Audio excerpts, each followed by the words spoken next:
What are you trying to DM one of my mods for? Zachary, what do you want? That's right, I see everything that you people post in chat. I see all of it. Oh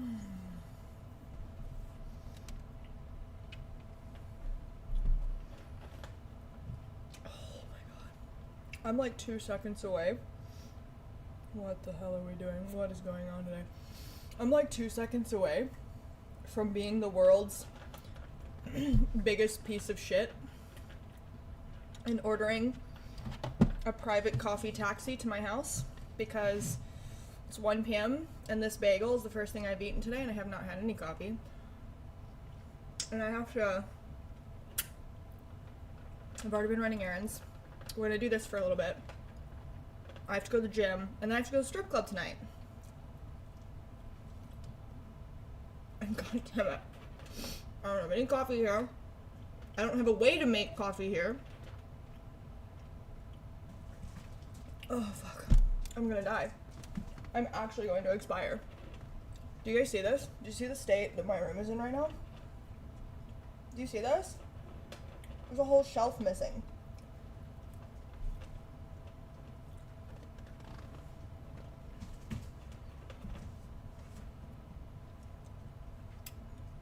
It's chaos in here right now.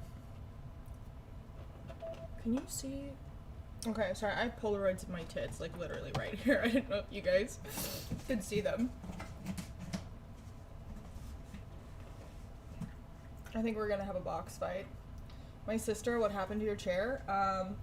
He happened to my chair, and he happened to my chair, and recently she has started happening to my chair. You guys wanna see how insane this is? You wanna see how bad it is? Look at that. I'm sorry. Oh, I'm so sorry. Was that in your way? Look how bad that is. Tell me that's not crazy. Oh my god. I feel like...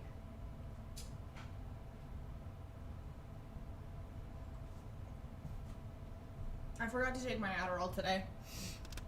Oof.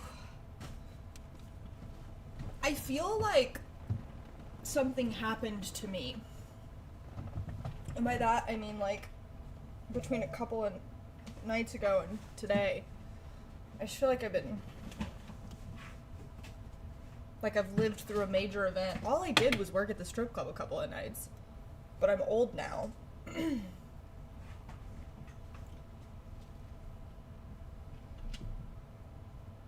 That's actually my offline scratching post. That's true. I don't pay for therapy anymore, so when I get really worked up, I just sort of take it out of my fucking chair. That's how I'm dealing with my feelings right now, guys. I need everyone to not judge me in this very difficult time. Yeah, no, I didn't take my Adderall today, so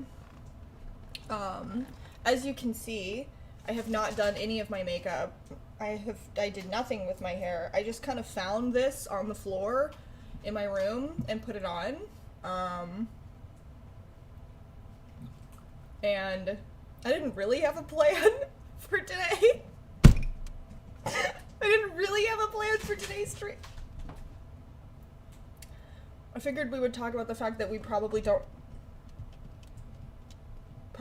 have First Amendment rights anymore. Hey, thank you, Tyrannex. Oh my god. How many cats can we fit onto one desk?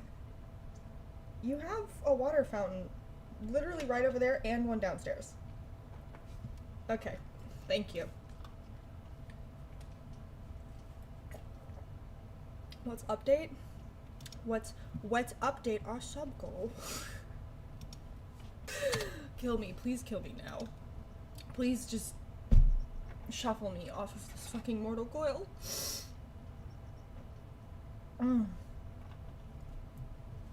I don't even want to read that comment. I don't even want to read that because I'm so afraid that, like, I'm so afraid that there hasn't been any Merrick drama for anyone to gobble up in so long. That's right. Ooh. I'm so scared that if I read that comment, they're gonna do to me, like, I don't know, that someone's gonna clip that and be like, I can't believe it. Look who's back and who's an Israel supporter. Oh no. And it's gonna get like, you know what, it won't even get any traction on Twitter anymore because no one knows who I am anymore, so maybe it's fine.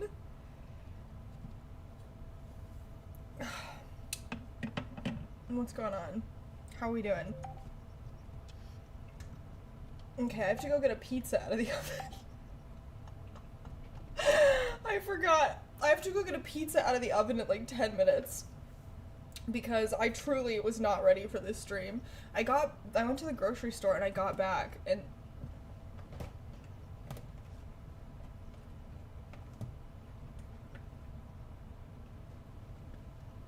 anyway, that's what happened to my chair.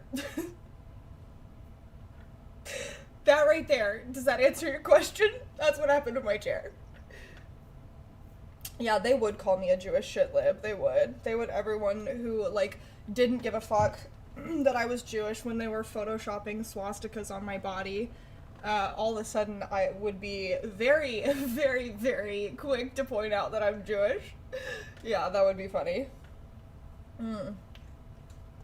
You are too shadow banned to go viral for a clip chat moment.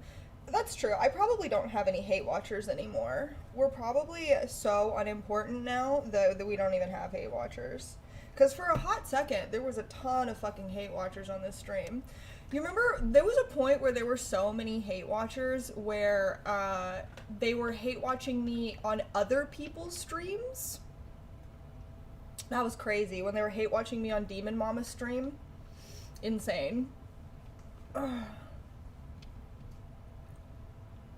How normal is everyone being about the embassy shooting? I'm scared to look. I don't step on that. It really depends on where. Wait, people Photoshop swastikas on you? Yeah, absolutely, yes. Yeah. People used to Photoshop tweets of me all the time. And, like, they would use that as evidence that I was, like, a horrible, evil person. And then sometimes even the people who made the tweets would be like, yeah, they're fake, I don't give a fuck. Like, I think it's funny to do this to you. And then there was one point where, yeah, someone photoshopped swastika tattoos on my body and, like, sent that around. And I was like, I do porn. You can check. They put it, like, right here, too. Like, I post pictures of my tits all the time, guys.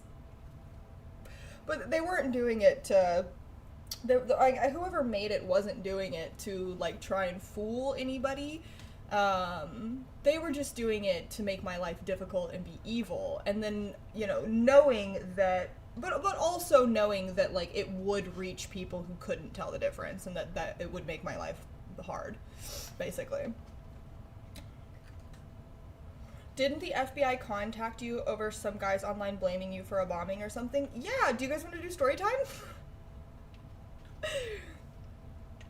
And now they can just ask AI and put swastikas on you. My, how times have changed. That's so true.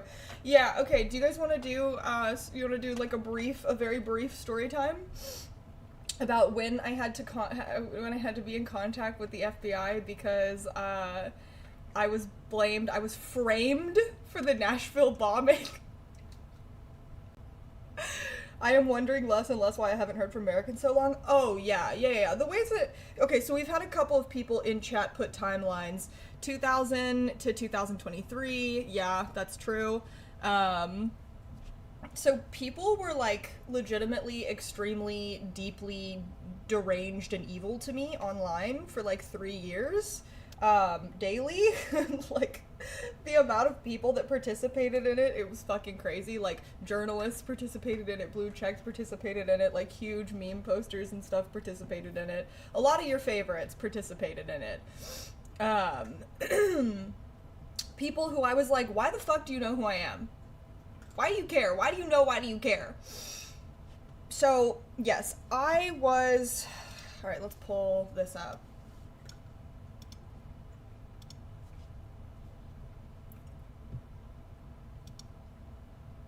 We don't even say the J name around here. Please. It's like Beetlejuice, okay? We don't even say that name. You say it 3 times, she's gonna pop up. Alright.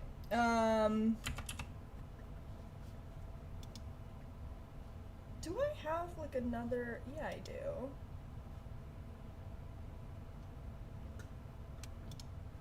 Get the fuck out of here. Stop talking to me. Sorry, I'm talking to my I'm talking to my web browser, sorry. Okay,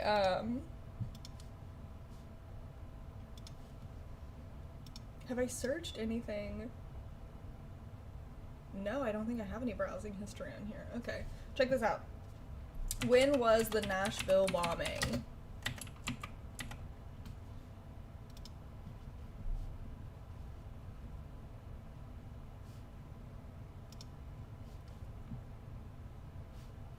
Oh yeah, I forgot. This is, you know what? I almost don't even want to change it at this point because it's so funny how, like, cracked it is. Okay. Alright. When was the Nashville bombing? It was...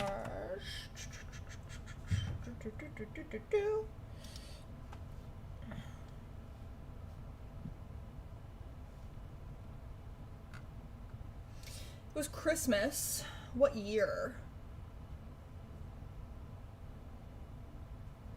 Sometimes I will see a Twitter account and I go, wasn't this person really weird about Merrick, but there's too much to remember? Yes. The answer is yes. If you have to ask yourself, was this person really weird about Merrick? The answer is yes.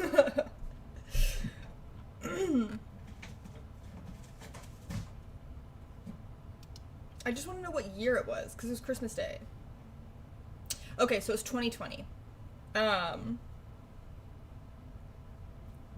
Hey, self-loathing egomaniac, stop doing that. Don't do that. I don't like that. Okay. So, are you kidding me? Are you kidding me? They have 2 cat trees and a million toys, and she's eating my packing boxes.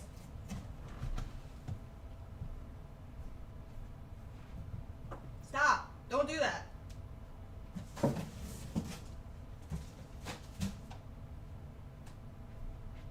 Why? Yeah, it tastes bad, doesn't it? Because it's cardboard. That's not for cats.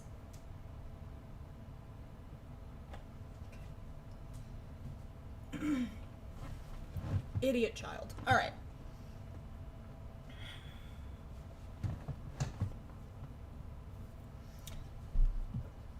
Okay, so Christmas Day 2020, the Nashville bombing happens. And if you don't remember what that was, what are you eating now? Hey, what? I don't know what that is. Hang on. What is that? What? Where did you find this? Where did you get this? Okay. Okay.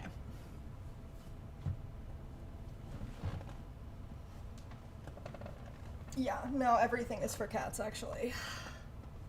Yeah, this was 5 years ago. So basically, if you don't remember what happened, a man drove a van into downtown Nashville, and the van exploded. It was a huge, huge explosion, and he blew up a bunch of stuff, right? So...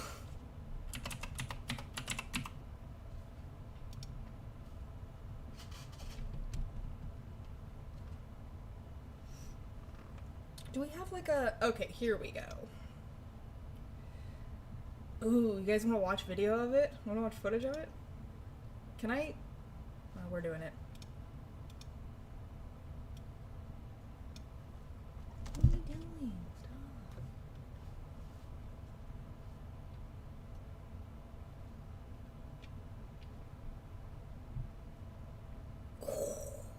wild. Yep. He absolutely cooked himself. So true. So he had like an RV or something, and it happened like really early in the morning, Christmas morning. Yeah, 1:22 a.m. Christmas morning. Dang, the bombing, which was felt miles away. So he hurt 8 other people, but the only person that he killed was himself. So basically, like, that night, or no, it was that day, the day that this happened, people went to my YouTube channel, okay, and they cut up clips of me talking about various different things, and they put them together to create a confessional video. And then they took photos of my, channel, and they photoshopped the titles to make it a confession to doing the bombing. Whoop. It's pizza time. Alright, I gotta go get my pizza out of the oven because I am God's most ADHD angel, and I did not have it ready before stream started. So I will be right back to tell you. Getting a lot of flashbacks. Yeah. Oh god. Let me make pizza break domestic story incoming. Okay. Don't leave me, I love you. Perfect. Okay. See you guys in just a fucking minute. Just a minute, just one. Can I get this to fit on the screen? Yes, I can. Okay, here we go. I will be right back.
Okay.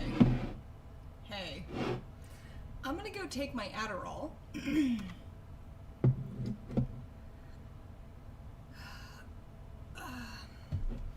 gonna go take my Adderall. It's gonna take me 2 seconds and then I'll be back, okay?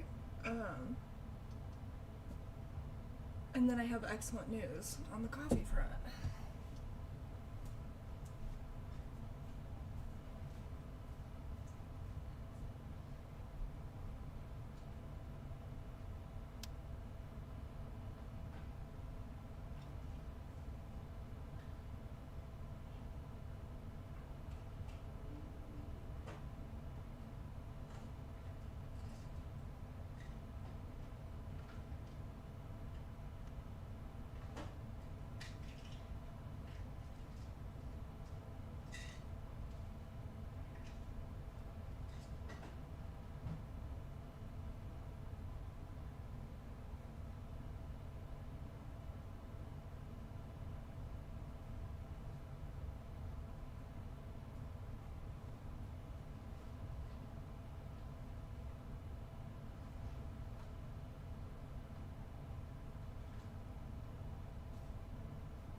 Okay.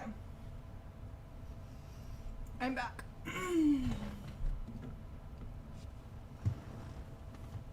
Okay, what's happening? What are we arguing about in chat right now?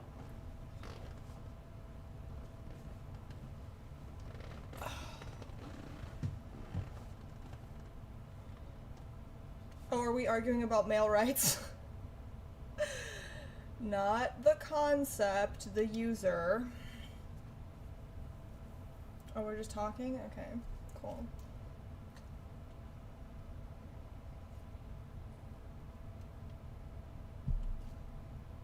Yeah, endless. Stop arguing with everyone all the time. Being such a fucking menace. Okay. Oh, are we debating on how old Male Rights USA is?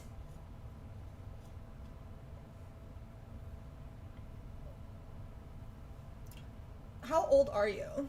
Dox yourself. How old are you? Are you even allowed to be here?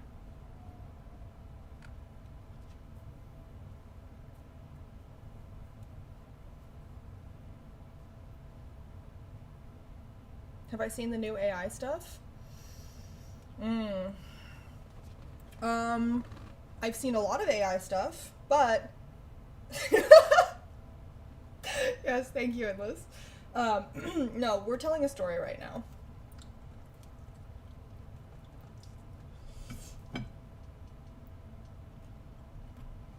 When I'm done eating in a completely disgusting manner on camera. Okay. So what happened was,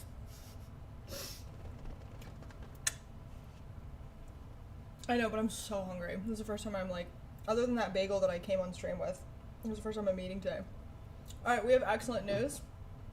I got onto, what's it called? The fucking fuck you, feed me my slop food app, Uber Eats, and I tried to get a coffee, but I don't want to order from Starbucks because I don't support Starbucks. So the next best option was going to be like 40 minutes and $20 for a single coffee, and I was like, I don't know about all that business. That seems a little excessive. So I found a slight tiny little bit amount of coffee left in the fridge. So you guys are gonna get me immediately post coffee. Okay, here in like 20, and I just took my Adderall, okay? So in like 20 minutes, I'm gonna be fucking insane up in this bitch, okay? So just prepare yourselves. Does it taste good? No. Do I have the stuff to properly make a coffee? No. Is it caffeine? Yes. Alright. The time I got framed for the Nashville bombing. Hold on. We should make, God, I have never stuck to one train of thought in my entire life. We're gonna make a little title for this.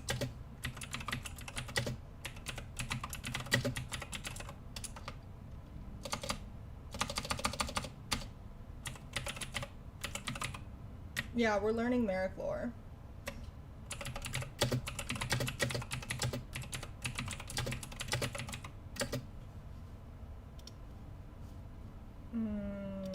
Okay. Show it to me. Too big. Not gonna work. Right on my forehead. Is that where we want it? Right on my big ass fucking forehead. Okay, hold on. Hold on, what if I sit like this? Are we ready? Is this better? God, I've never looked more uncomfortable in my life. Okay. Merrick crawled so Ken Klippenstein could walk? What does that mean? Thank you, I think. But girl slope. What if I just did the whole stream like this? Like with like 4 chins. I was like, hey guys. Okay, I'm like, this is insane. I'm like, everyone is mean to me online and they do crazy shit to me. Why don't I make myself as unattractive as possible to make it better? Surely no one will take advantage of that screenshot.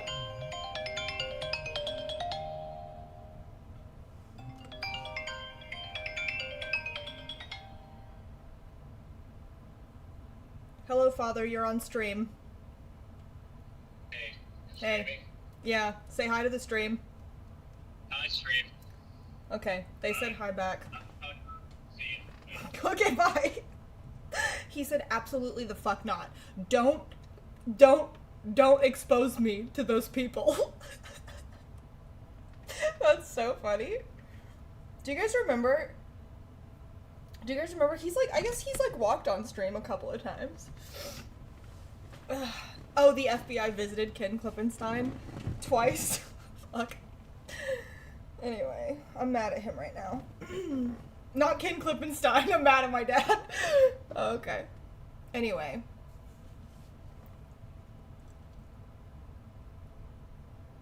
What is going on? Okay, anyway. Is this where we want it? Do we want to put it? I'm moving the whole ass camera. Have I ever just had a coherent normal stream? No, never. What if we put it like right where my nipples are? I don't know why we would do that. What if we just to really maximize attention, eyeballs, clicks. Hold on, I feel like I'm oriented the wrong way. We gotta point them directly at the camera. We gotta make sure they're sitting right. And just put it right there. What do we think? Is this good? God, I'm the dumbest bitch I know. Okay. Yeah, I take my dress off. That's the censor bar. We're really pushing the boundaries of what's possible on Twitch. Okay, just put it right over my stupid face. We'll just put it right here.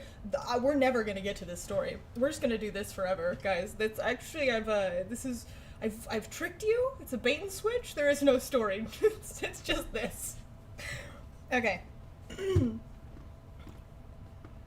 We are mad at Ken Klippenstein. He knows what he did. Oh no. Well, him and I are mutuals on Blue Sky, so I'll tell him. I'll tell him that you guys are real mad. Ooh. Okay. I lied. The lore is 20 subs. Yeah, you guys have to give me 4 more subs before we get into this story. And you know what I'm gonna do? There's the girl. Alright, there's my girl. What I'm gonna do, actually, it's 4 more subs! And I'm gonna keep accidentally flashing little pieces of underwear. I'm talking about my tits so that you guys have to stay, right? And doing a little bit of these numbers, right? If you're not watching, if you're just listening right now, I'm so sorry. I am the world's most annoying bitch. You are missing out on the jiggle physics. My surgeon's an angel. But I'm just gonna keep doing this, okay? Until, so you guys you're locked in, right? You can't go because you're like, maybe we'll see a nipple, right? But you're not actually getting the story time that you came in here for because it's 4 more subs. I'm Ace. Why is this working? Maybe you're just sexually attracted to the world's dumbest women. Did you think about that? You've actually found her now. Here she is, the world's dumbest woman. God's worst woman. I present her to you. I present them to you. $6? You don't have $6? I say as I hold up 4 fingers. This is why people made up rumors about me, by the way, because I behave like this. So, really, I did deserve everything that happened to me. The opposite of a sapiosexual. You just didn't know that what you needed was a chopped bimbo. Fuck you, Inliz. Chopped. Mods? Demod him. Send him to the penis explosion chamber. I can't believe we lost the operator of the penis explosion chamber to the chamber itself. Ugh.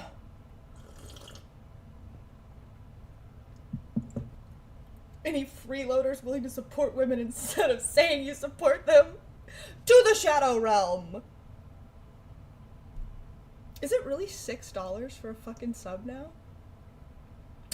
Hoisted by your own petard. Calling it a petard is crazy, I'm sorry.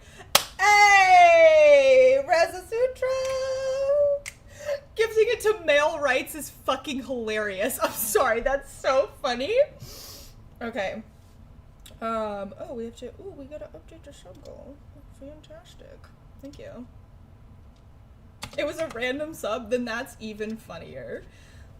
I was gonna make a hoisted by your own penis joke, but I just think that saying petard the wrong way, and it rhyming with what I am is very funny, so we'll go with that instead.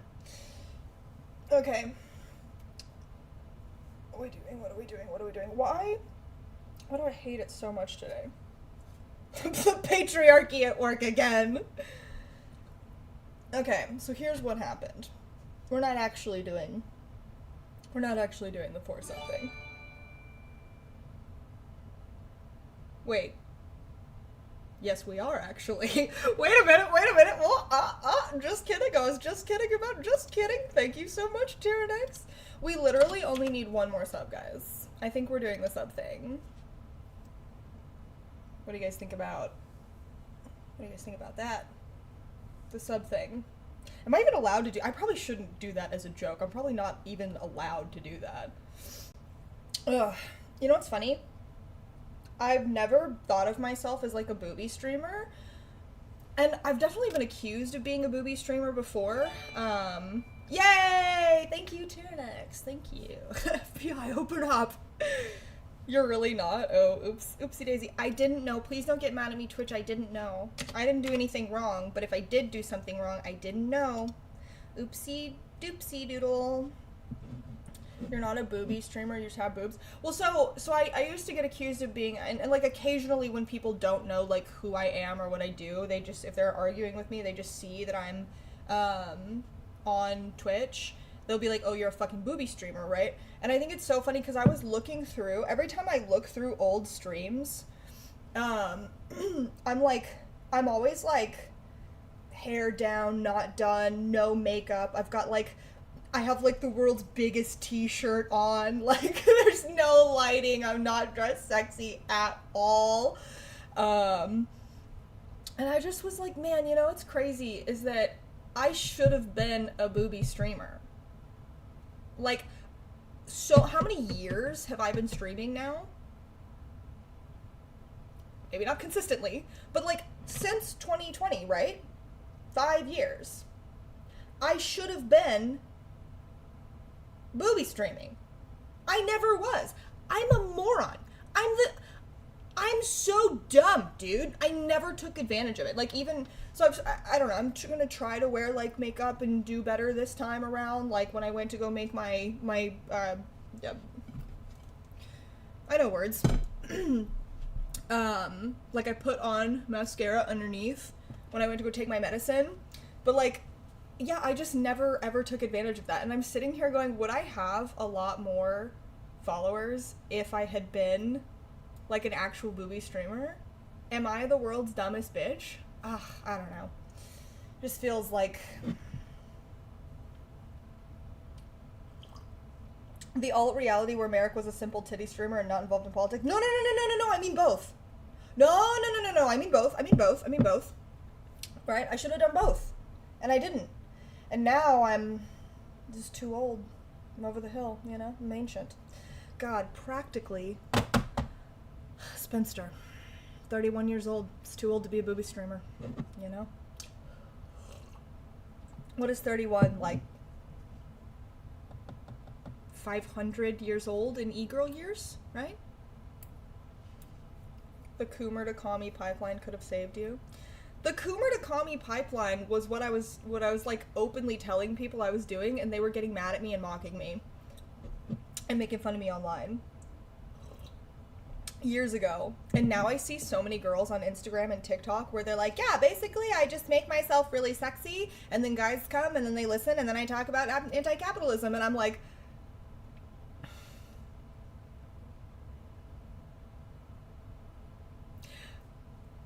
I may have lost the battle, but I won the fucking war. That's right. Thank you for the subs. Thank you, Dark Blue Paladin. Thank you. That's right. Now we're at 5. We got our 4 subs. It's story time.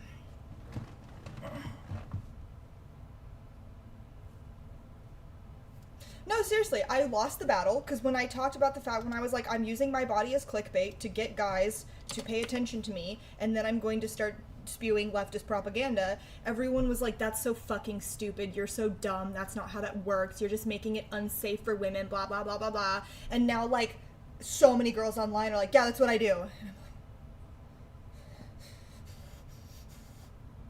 like, everyone who was mean to me can fucking suck it. Can fucking suck it. Alright.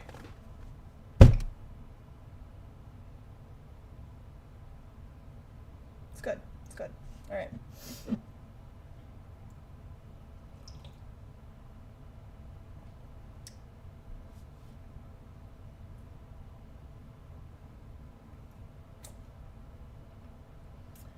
So.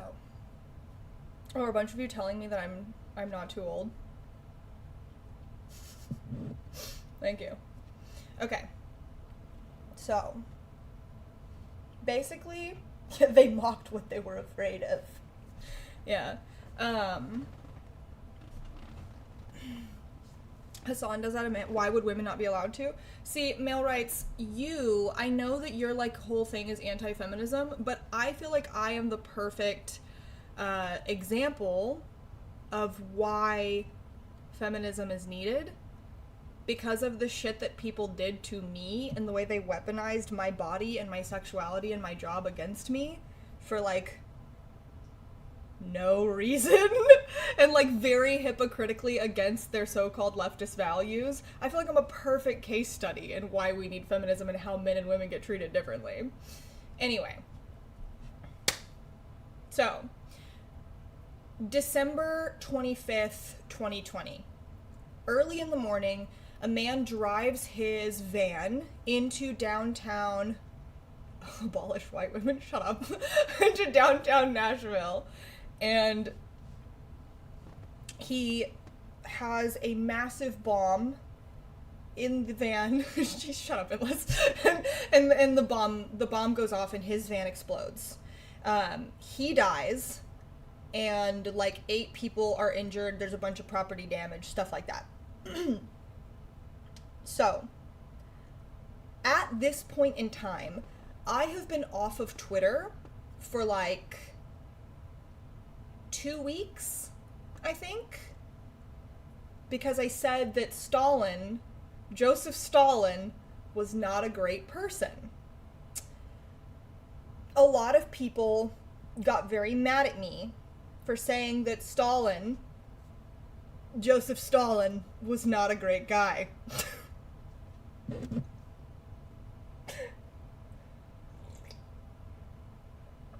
And at one point, I was having a conversation with someone where I was talking about the German-Soviet Axis talks.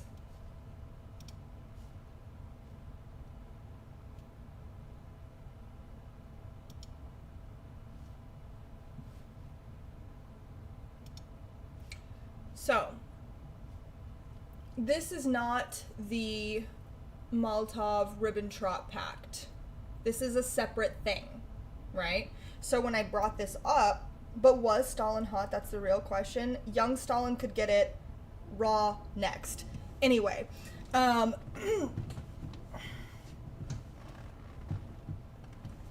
so this is not the Molotov-Ribbentrop Pact.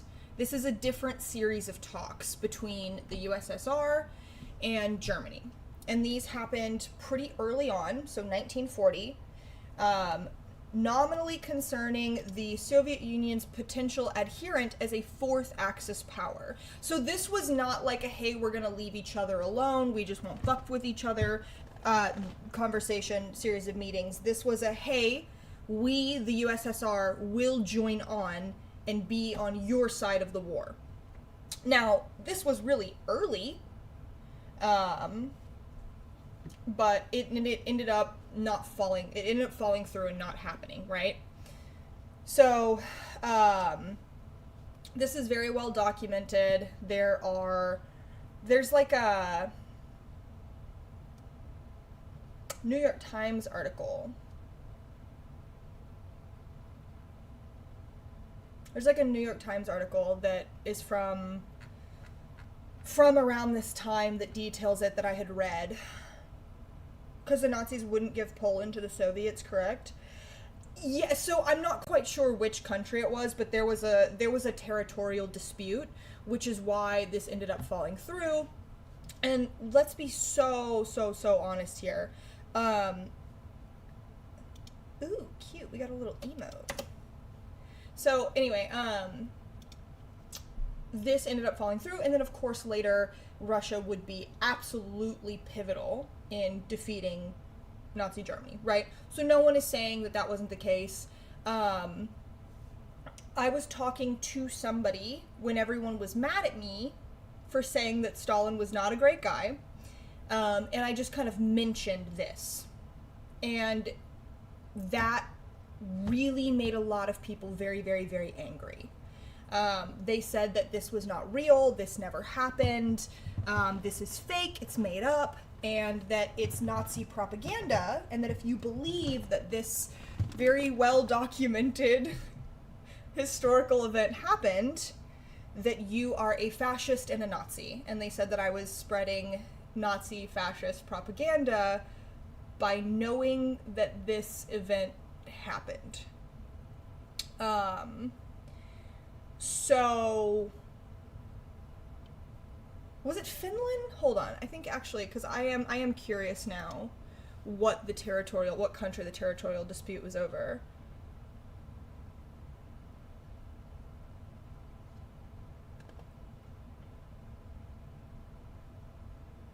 So they were talking about spheres of influence.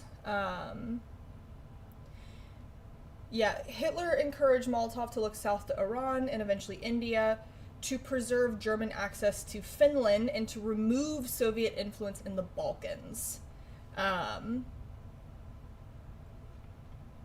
So it turns out that they were having these conversations, but that Hitler actually never really intended to allow the Soviets into the Axis, which might be why a lot of these like tanky types were saying that it wasn't real and it didn't happen. They might just be like misunderstanding the event.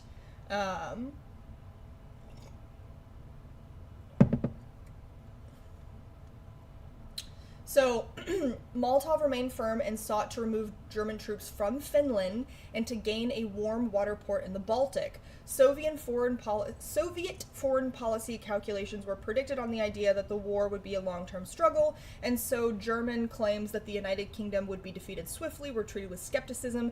In addition, Stalin sought to remain influential in Bulgaria. So whoever said Bulgaria, I think that was Myra. I think that was Myria. I can read. I promise I can read. I'm having a hard time today, okay?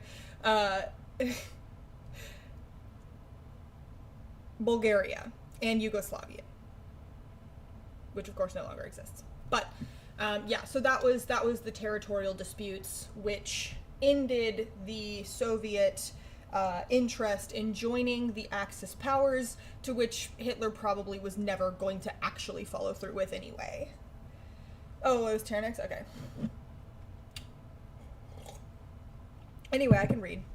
But, so, me bringing this up sort of spiraled, and it got really weird. Yes, thank you, Tyrannex, I'm sorry. And people started basically calling me a Nazi for knowing that this event happened. And now, to most people's credit, they didn't know that's why they were calling me that, because the rumor mill turns and the story changes, right? So I like to think of, this is the way that I try to describe how information and rumors work online. I like to describe it as, think of you are skipping a stone across water, right? Everybody's done this. When that stone hits the water, it ripples, right? So you have the tiny most central ring, and then the rings get wider and further away from the stone as it goes. So, like, the most psychotic, delusional, insane people who are like, oh, you think that this well-documented event happened and you're not making a moral judgment on it, you're literally just mentioning that it happened, oh, that makes you a Nazi. Those people are completely delusional, totally insane, very aggressive, and like very hyperbolic and toxic, right? The most toxic, delusional people are always that closest inner ring. And then the people outside of them, the next ring, those people are a little bit less toxic and a little bit less delusional, but they recognize that the people in the ring before them probably, but you know, there's some things that they think that they're right about, right? So they more or less trust them, even if they're like, oh, I don't really agree with them on everything. Because you've heard this a lot, right? When you're talking about someone, or that someone is getting talked about who's in drama, and you'll see people go, oh, I don't really agree with them on everything, but they were right about this, or they were right about that, or I think they have this good quality. Everybody makes that qualifier when they're in the next ring out, right? So as the rumor spreads, the people, by the time it gets out here and the story is totally changed or insane, the people who are the most sane believe it, because everyone from the rings, it just spreads out, and people believe the people in the ring closest to them. Now, they don't believe the people at the center. If they knew that's where it came from, and they knew why it was being said and what it originally was, they would go, oh, that's extremely embarrassing. I don't want to be associated with that at all. Wow, yikes. But they don't know that, right? So basically it's a game of telephone, except in a game of telephone, it's disconnected people talking, physically talking, right? Whereas online, it's connected social circles that you can see. So yes, we're talking about a game of telephone, essentially. And so, by the time I saw, like, big lefty content creators talking about why it was okay that I was in drama or that people were being fucking insane to me for this drama and, like, sending me, like, death threats and being psychotic to me and spamming my mentions and all that, by the time I saw that, it was like they were... Who was it? They were saying that it was because I was spreading Nazi fascist propaganda about the Soviet Union and talking about how the Soviet Union was awful and horrible or whatever. And so I was like, that's not what happened. That's not even close to what happened, you know? Like, anyway, so this drama, like, ramps and ramps and ramps and ramps and ramps up, and I go, you know what? I've had enough. I'm gonna get offline, right? So I suspend my Twitter account. I disable it for the first time. And now this was coming off the heels of probably 4 months of just being, like, relentlessly harassed. So I was like, this is so fucking stupid. Like, the fact that this is spiraling like this is really stupid. So I'm gonna get offline. First time chat. Hi, what happened? Okay, basically, if you're just popping in, sorry, someone asking me what happened, immediately followed by Beer Bash Johnson saying I'm getting an ad for penis gel. Fantastic, love that. If you're just now popping in for the first time, I briefly mentioned the existence of the German-Soviet access talks, and a bunch of lefties online decided that they wanted to ruin my life for me mentioning it existing in passing because they're mad that it exists. And this sounds fake, but it's not. It's what happened. But I was public enemy number 1 at the time, so of course, right? Just people being way too eager and gung-ho to be horrible, right? So this is, like, spiraling and spiraling and spiraling, and I was like, I'm gonna take some time off of Twitter. It's a canon event. So I had been off Twitter for about 2 weeks at this point. And I am in communication with I'm still in communication with a lot of lefty streamers, right? Like, I think I was very good friends with Demon Mama at the time. And so was probably she was. Anyway, so although she was an anarchist, but it's hard to say, right? So anyway, so it's Christmas Day. Fast forward to 2 weeks, it's Christmas Day. This bombing happens in the morning, and I'm like, wow, that's crazy. I don't see anything that's going on Twitter because I'm not on there, right? And I start getting some weird messages in the afternoon on my personal Facebook and my personal Instagram. I start getting very, very weird messages, and I'm like, what the fuck is going on? And I have to go on, Demon Mama has a Christmas stream. She had a Christmas stream every year, so I have to go on that Christmas stream. I'm still a streamer, even if I'm not on Twitter, if I've taken a Twitter break. So it had been planned that I would go on her Christmas stream. And so, like an hour, 30 minutes before, I start getting insane messages on my personal social media accounts of people being like, why the fuck did you do this? Or people being like, who the fuck are you? And a girl being like, hey, I just want you to know, like 5 minutes. I'm getting all this weird stuff, and like 5 minutes before I'm supposed to go on Demon Mama's stream, I get a message from a girl who was really nice about it, and she was like, hey, I just want to let you know, and these are all strangers, by the way. This girl is like, hey, I just wanted you to know that when I Google this event that happened, the second result that comes up on Twitter is this tweet about you saying that you did it. And I was like, what? Excuse me? So I go on a Demon Mama stream, and I'm like, hey,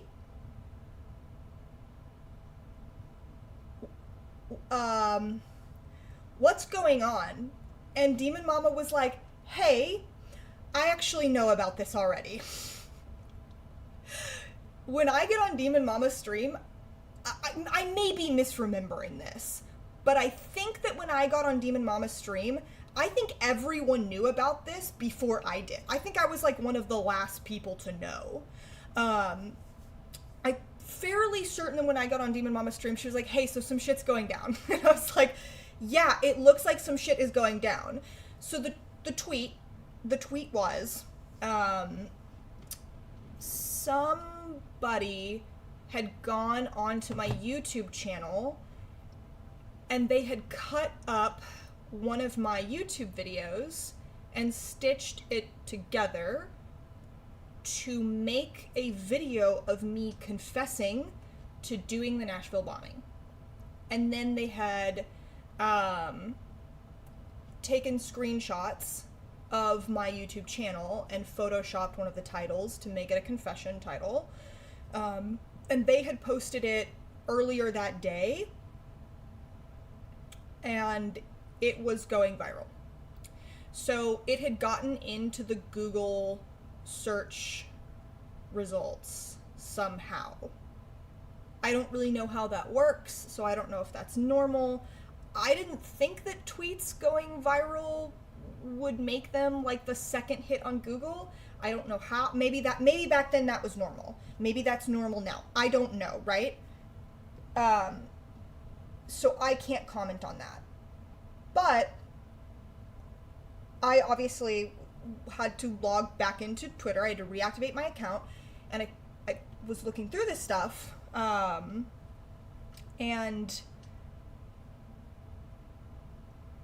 it was pretty wild. It was pretty wild. They had tweeted it not as though it was a joke, but they had tweeted it as though it was like really serious. And so a lot of leftists thought it was very funny, and they were playing along and retweeting it and boosting it. A lot of lefty shit posters, a lot of the Chapo Trap House crowd. I can't remember. There's like a huge. There was one account I remember that retweeted it that had like 100,000 or something. Who I believe she was some sort of journalist. Brandy Jensen. I think this lady retweeted it. This lady either, yeah, so deputy editor at Gawker, editor at Jezebel, The Outline, I can't remember if she retweeted this one or if she retweeted the tweet that Chapo Trap House made saying that I was having sex with the dog that I rescued. Because the Chapo Trap House, like, sphere of Twitter online, they did horrible shit to me like this for forever. One time I rescued a pit bull, and I'm a sex worker, right? So, like, I was taking pictures of me in my underwear, because I used to have a big, huge mirror, right? So I would just sit in front of it, and I would take pictures of me in my underwear, and this pit bull that I rescued from a park, completely emaciated, covered in wounds and shit, came over and, like, laid his head on my collarbone. Terrified of people, by the way. And it was, like, this really sweet moment where he was, like, warming up, and he came over and laid his head on me. And I was like, oh, that's cute, and I, like, took a picture of it. I'm in underwear, right? I'm in, like, a lingerie set. Like, I wasn't naked or anything. I've seen videos of sex workers, by the way, naked, like, cuddling with their cats and their pets and stuff, and, like, it's, like, not a big deal because it's clearly not sexual. Like, it's fine. It's cute. And I was, like, completely covered. I was like, look how sweet this is. Like, this is so wholesome. He's warming up. And a lot of people said that I was, like, they said that I was trying to do bestiality bait for my OnlyFans. And somebody made a tweet saying that I was fucking the dog. And so a lot of big lefties, it was like very, very, very normal for journalists, blue checks, lots of leftists with huge accounts to just retweet anything about me that was just really cruel, right? Like they thought it was really funny. So there are certain names I remember, like Alex Rubinstein who worked at Gray Zone did this to me at one point. I definitely remember this lady participating in some of it, but I can't remember if she did the Nashville bombing thing or if she did the dog thing. Bad Bunny, yeah. But it was like actual media people were participating in this stuff. Like, and there's a whole lot that I don't fucking remember, and there's a lot of people that were just big shit poster accounts. And there's media people that participated in it that I can't remember now. But some of them stick out to me. So like earlier someone made the comment, occasionally I see a big lefty, and I have to ask myself, were they weird to Merrick? The answer is always yes. Always yes. So,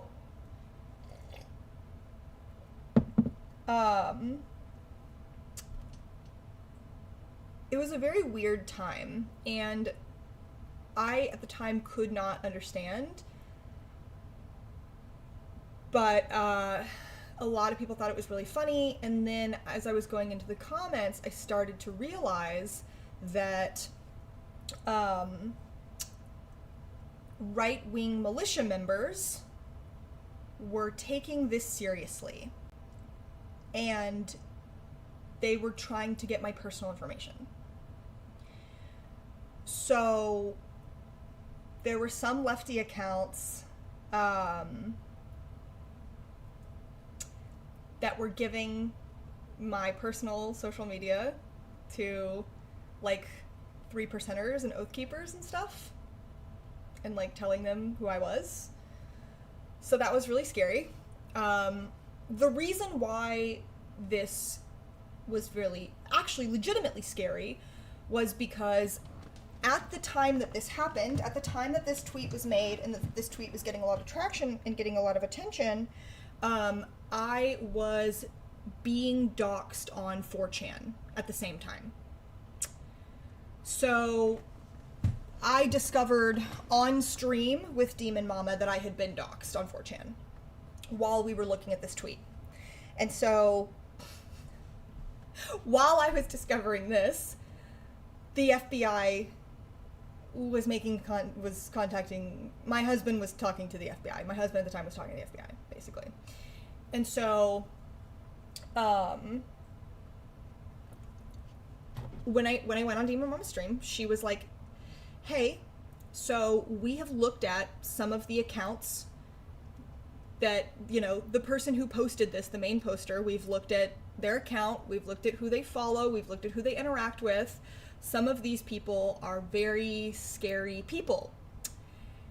And we think that you should go and check 4chan right now. And we think that you should see what's happening, because we are worried that you're being doxxed right now. And I was like, oh, okay.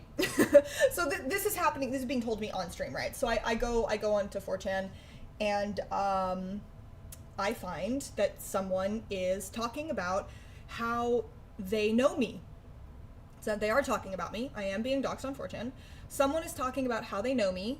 They know me in real life, that I used to fuck one of their friends, and they are discussing where I work. They are telling people which strip clubs I work at and when I will be there and what part of Austin I live in.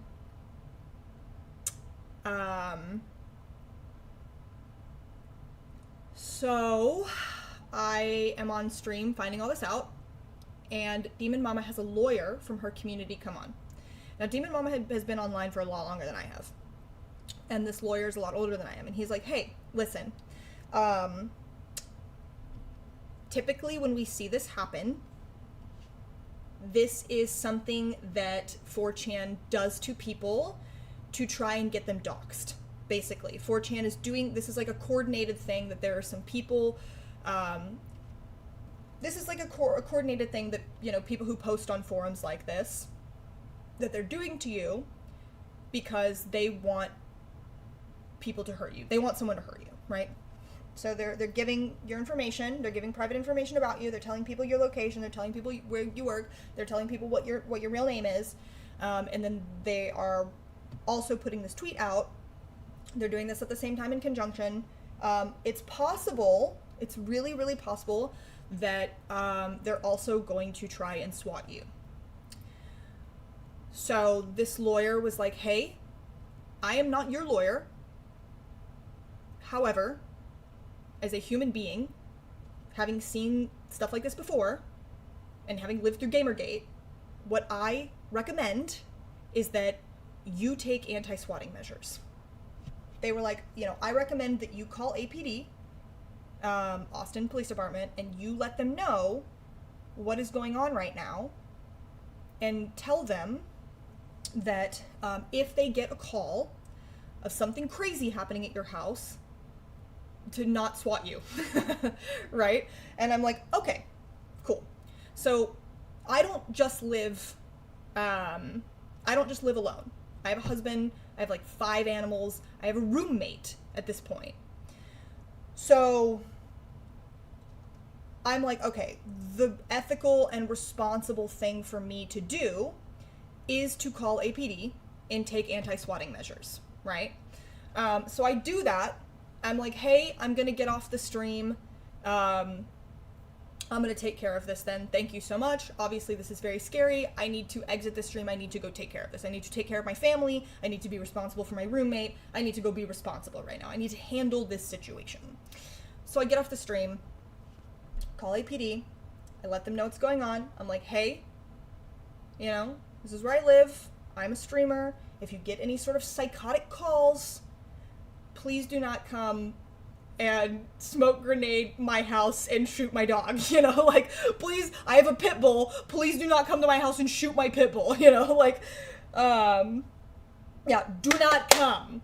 And so they're like, cool, that was the right thing to do, thank you for letting us know, we will make a note of that. If anyone calls and says anything psychotic, we will not show up to your house, we will not shoot your pit bull. And I am like, cool, thank you for doing one thing cool ever. Got it. So, it was either later that night. Sometimes, alas, you do have to talk to the cops. Yeah, unfortunately. But this is their job, right? Like, this is what they should be fucking doing, right? In a perfect world, this is what the police should be fucking doing. Anyway, so I don't know if it was later that night or the next day, but let me see if I can find her. I'll show you who did it too, because I am petty as fuck. Ooh, I'm petty as fuck. I'll show you who did it. Let's see.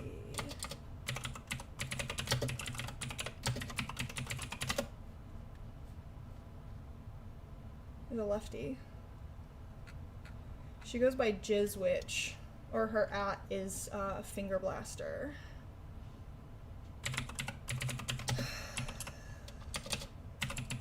She's like a big lefty sex worker. Oh, here we go.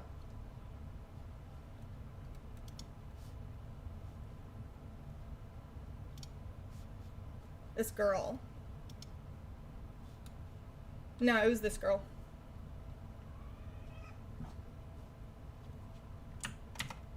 Yeah, you know, for a long time, I didn't talk about this stuff, or I would talk about it, but I wouldn't put anyone on blast. And the thing is, like, oh, she hasn't tweeted in a long time.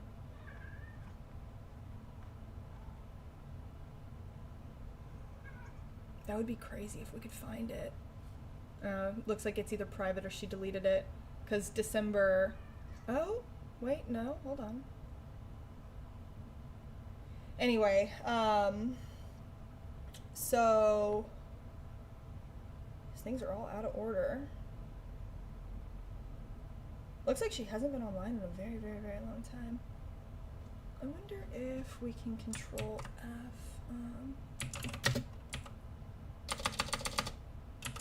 That would be crazy if we could find the tweet.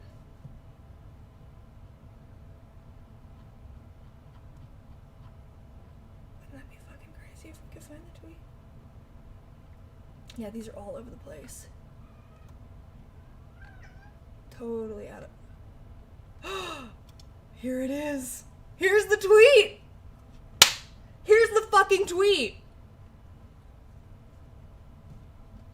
Here's the fucking tweet. That's crazy. I used to protect people's identities because I didn't want any beef, and 2, I was just so overwhelmed by everything, and 3, I thought some people genuinely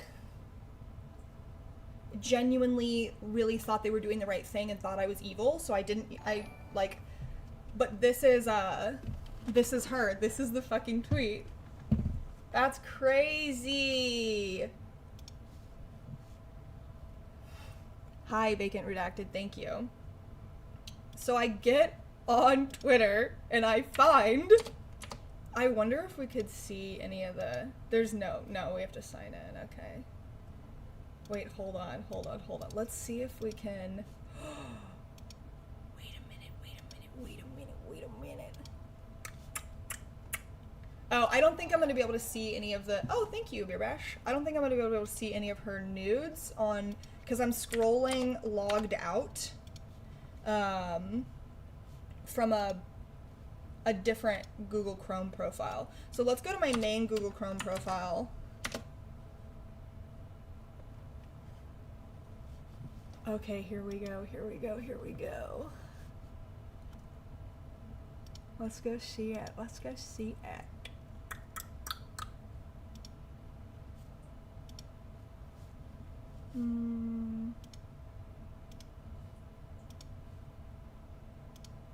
Is this it? How do we get there?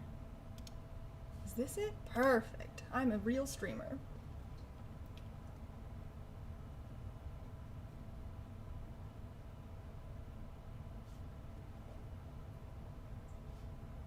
Is Merrick wilding again?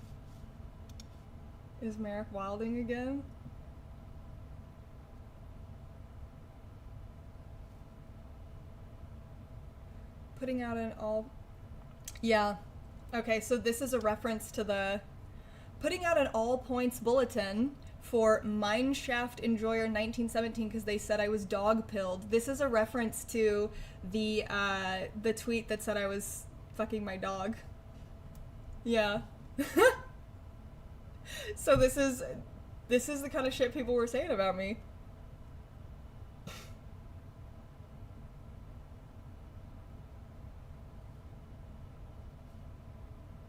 I don't follow Merrick, but I know this is who it had to be about. This is about Merrick again, isn't it? I have a feeling this is about Merrick, but I'm out of the loop.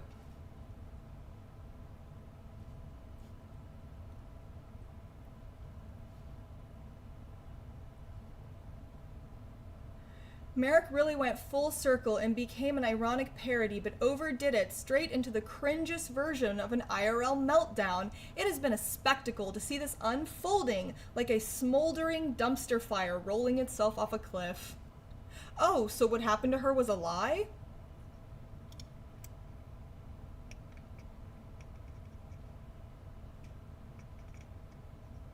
But apparently if you don't call the cops over what appears to be a shitpost, then you're at fault for hate crimes. How did I know this was about Merrick and I have no idea what actually happened? Oh my god.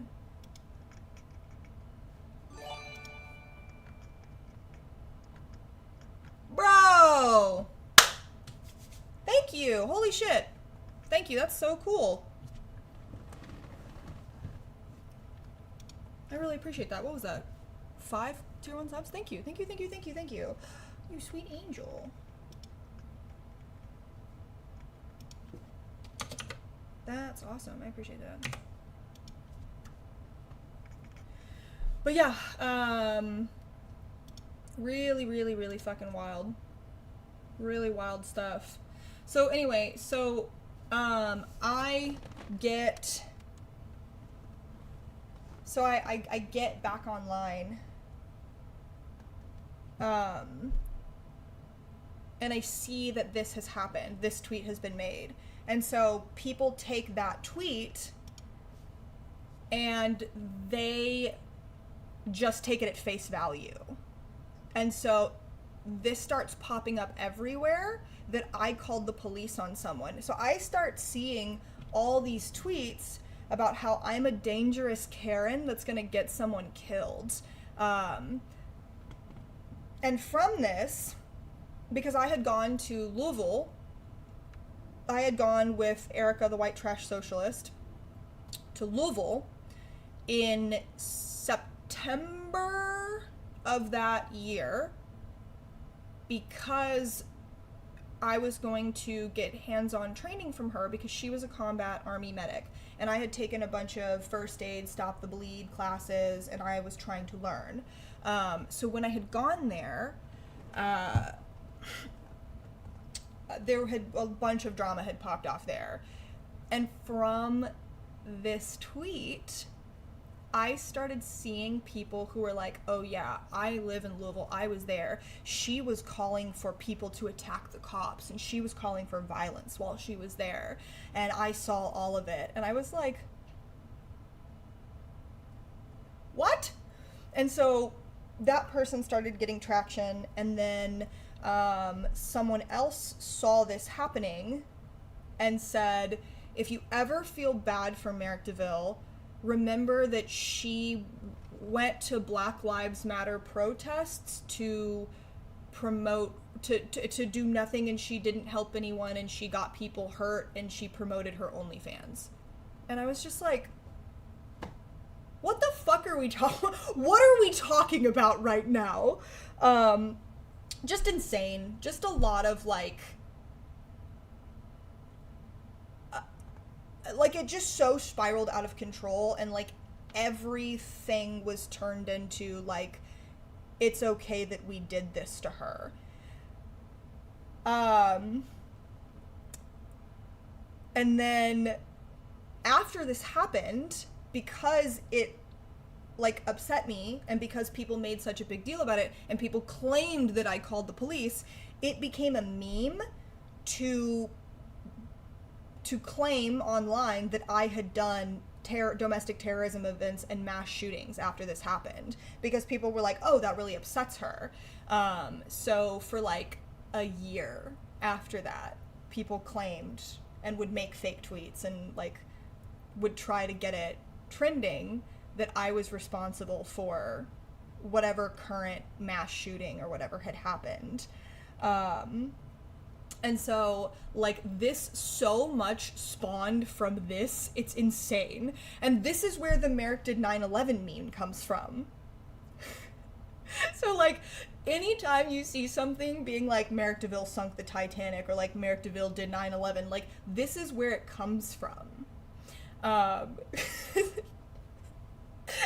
Confirmed, Merrick designed, engineered, and advertised the penis explosion chamber. I actually built the very first penis explosion chamber with my own hands. I own like 4 different patents related to penis explosion chamber parts.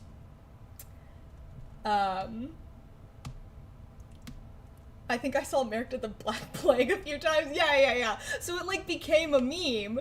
I actually started Al-Qaeda. Me personally. I did it. I was there at the beginning. Yeah. Not only did I do 9/11, I started Al-Qaeda.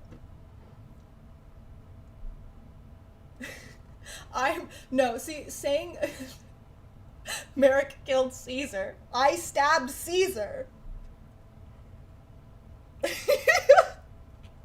Yeah. So much insanity, like, was spawned from this. God, what else? I feel like there was something else that was connected to this.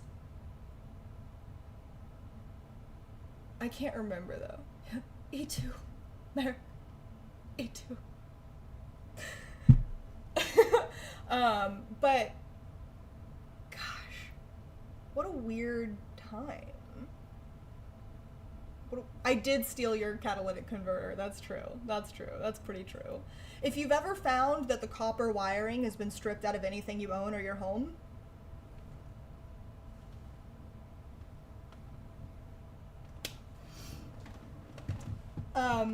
so if you rearrange the letters in Merrickville, you add a few and take a few out, you will get Al Qaeda. Merrickville, it's an imperfect anagram, but it will lead you straight to Al Qaeda. So I do have to say, do not engage with any of these people. Do not go after these people. Don't shit talk them. It's not worth it, right? This is very old lore at this point. Like, some of this stuff is like, I mean, this stuff is like 5 years old, okay? Don't go after any of these people. Not worth your time. That's fucking hilarious. I cannot read that out loud, but that's very funny. For all I know, some of these people really genuinely believed what they were saying, or like, maybe they feel bad now, maybe they've changed, maybe they're different people. Even if they're not, even if these people are nasty and rotten to their core, it is absolutely not worth it to ignite anything over this, right? I do kind of wish that I had not protected a lot of these people, because I didn't. At the time, I really did not say people's names or show stuff, and I think part of it was that I didn't want to attract any more harassment. But I do think that there is a lot to learn from this, right? I think in a lot of ways, like here, there's one tweet that I want to return to specifically.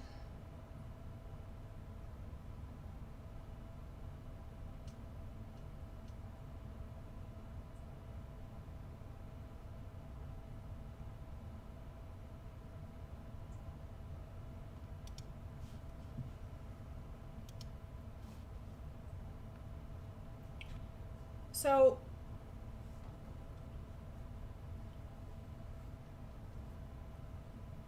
yo, don't talk to this person.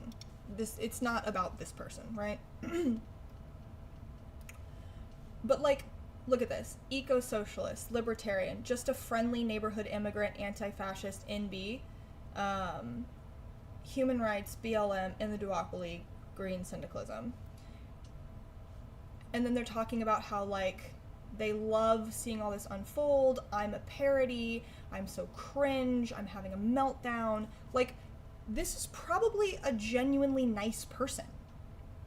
I'm being so serious right now. This is probably a genuinely nice person. They probably really think of themselves as a nice person, too. They probably treat people with kindness and respect in their day-to-day life. They probably want good things for other people, right? No, hold on. What they did here was unkind, okay? But that does not mean that overall they are a bad person, right? And I want you guys to stick with me here. I want you to listen to me, because this is the point I'm trying to make.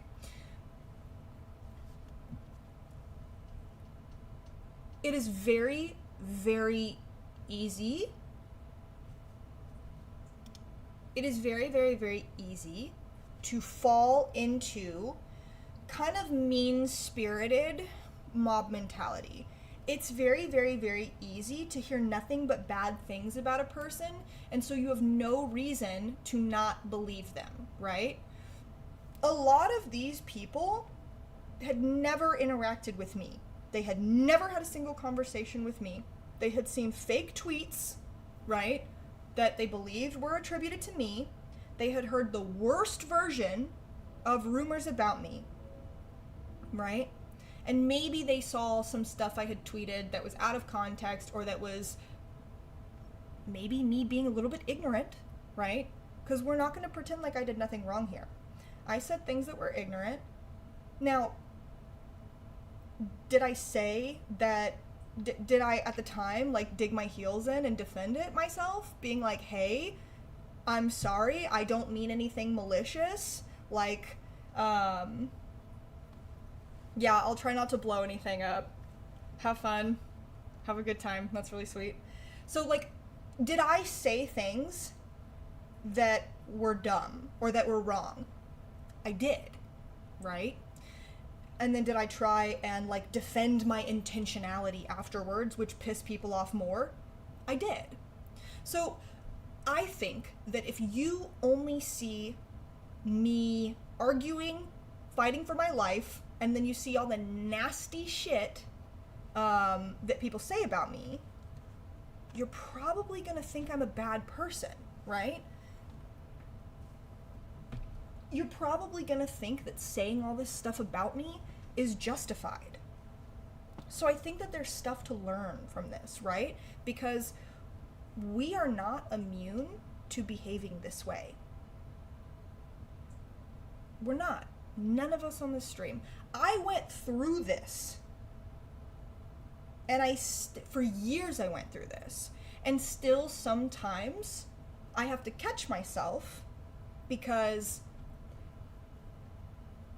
I will hear something about somebody and I'll go, ooh, that's unfortunate. And then I have to go, wait, hold on. Did I see that with my own eyes? Wait, hold on. Do I have the context for this? Right? So I think it is very, very, very easy to get swept up in believing things about people, especially when you've been taught and all you have been shown is negative stuff about them. Would any of you think twice about saying something nasty about a conservative influencer online?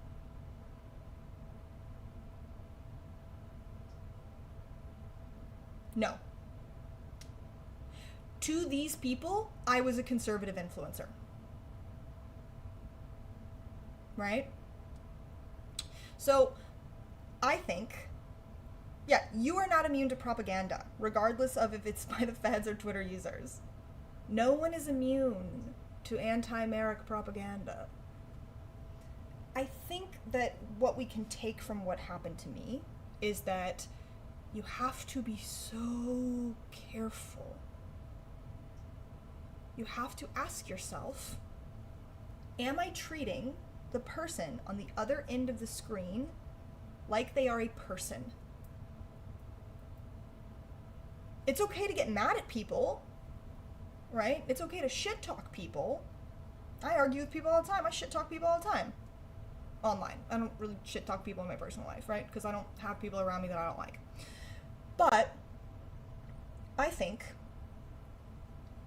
you have to ask yourself if you are participating in some sort of group hate train, right?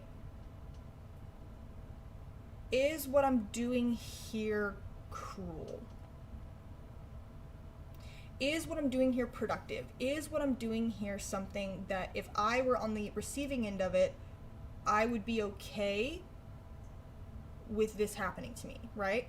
Is what I'm participating in making me a better person or a worse person? I think it's also a question of like just understanding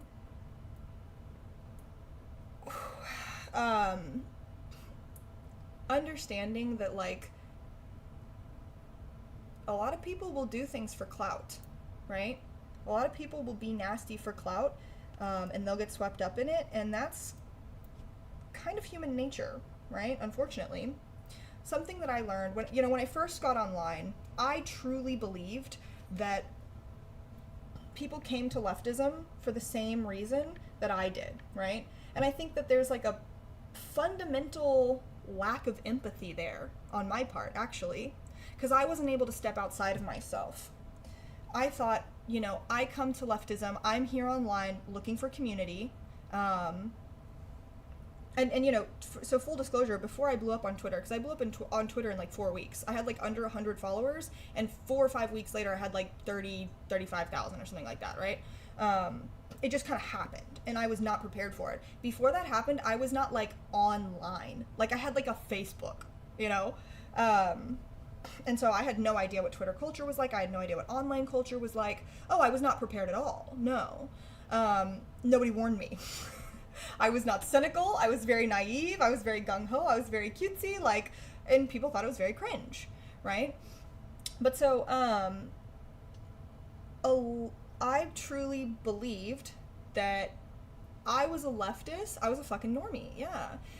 I was attracted to leftism. I was just barely learning that you could have something other than capitalism because I was so sick and tired of being hurt by watching other people be hurt, right? Watching homeless people walking on the side of the road looking like they're gonna die at any minute was and remains horrifying to me, right?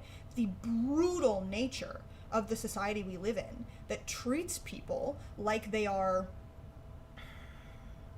completely disposable, treats people like they're disposable trash, engages in what we talked about last stream, engages in that social murder like it's nothing, like what we talked about last stream. Living in that society and watching all of this happen and knowing in my heart that it was fucking wrong, that's what brought me to leftism. And so I assumed everyone else did too, because I was being selfish and I was not being empathetic, right? Other people come to leftism for a whole other slew of reasons, but I was so navel gazing that I thought everyone was like me, right? And so I think it was my own foolishness and selfishness. I think there was a lot of ego attached to my online presence at this time, right?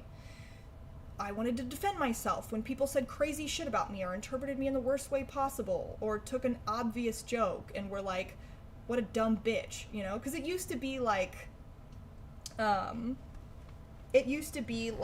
would post stuff that was like, remember when Trump said that Portland and Seattle or whatever were like anarchist states, and I posted a picture of me in response to that, and I was like, the Waffle House will be the headquarters of the anarchist state, which, like, obviously I'm joking. Like, so fucking obviously I'm joking. I think there were like 600 or 700 quote tweets on that one by the end of just people calling me a stupid dumb bitch, a stupid slut for thinking that anarchists wanted a state. Like, be so fucking for real here. You know, like, people treated me like that. And I had a lot of, like, that was really hurtful to me because I didn't understand why people were doing that to me. So I had a lot of ego attached. I thought that people were like me, that they all had the same motivations, and I didn't understand why people were treating me like dog shit, right? And I wasn't prepared. And so I do think that when you see someone who had as much ego as I did, and all you see is bad shit, I don't think it is really that much of a stretch that people would think I was this horrible person.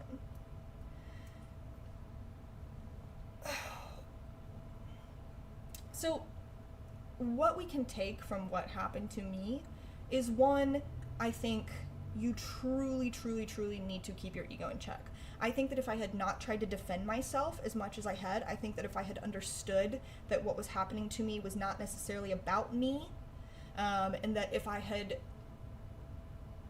when people were gravely misinterpreting me or being extraordinarily uncharitable, if instead of me trying to explain myself to everyone, if I had just been like, okay, why am I getting this response? What is it about the way I phrased things that is eliciting this response from people, and how can I be better going forward, right? How can I learn from this and be a better communicator, be more conscientious of the way in which my words affect people, right?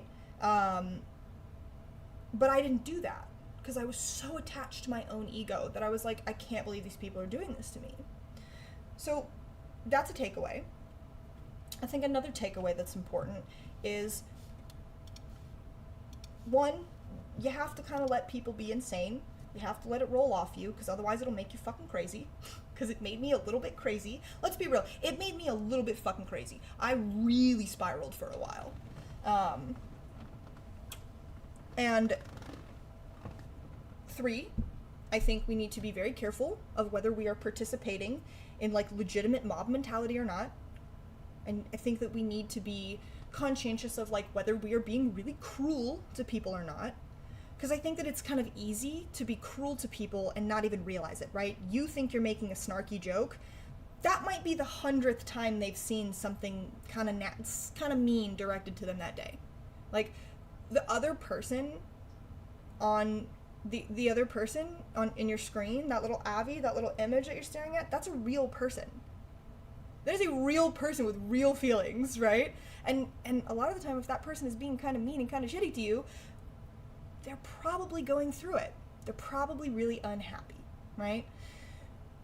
And so I think, like, we make the world a better place, and we make online a better place when we afford ourselves grace and when we afford other people grace as well, right? And something I kind of started having to learn was, like, if I saw little accounts being horrible to me, I just needed to let that go, right? Because often I would look and I would go see, and it would be like some really, really poor person that was like struggling and asking for, bye, have a good day, and it's nice to see you, Bear Bash. It would be like someone who was like posting a GoFundMe for their own medical bills. And I would just be like, ugh. Yeah, of course you're using me as a punching bag online. You're fucking terrified. You're so stressed out. You're having the worst month of your life. Or it would be some little tiny trans account, and they would genuinely believe that I was evil and transphobic, and they were fucking afraid. And they were talking about living in a place where they had to hide who they are. And it would just be like, oh, man, of course you're using me as a punching bag. Your life is hell. That was really the final conclusion that I came to with everything, was that kind of it was about me, but it wasn't really about me. I was a effigy. Hold on, let me make sure I'm using that word correctly.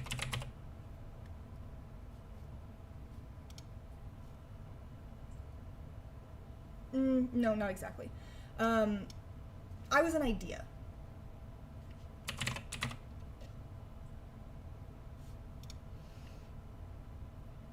Being cruel to me was a social activity. It was a meme. It wasn't really about me. I was a symbol, right? Yeah, a scapegoat.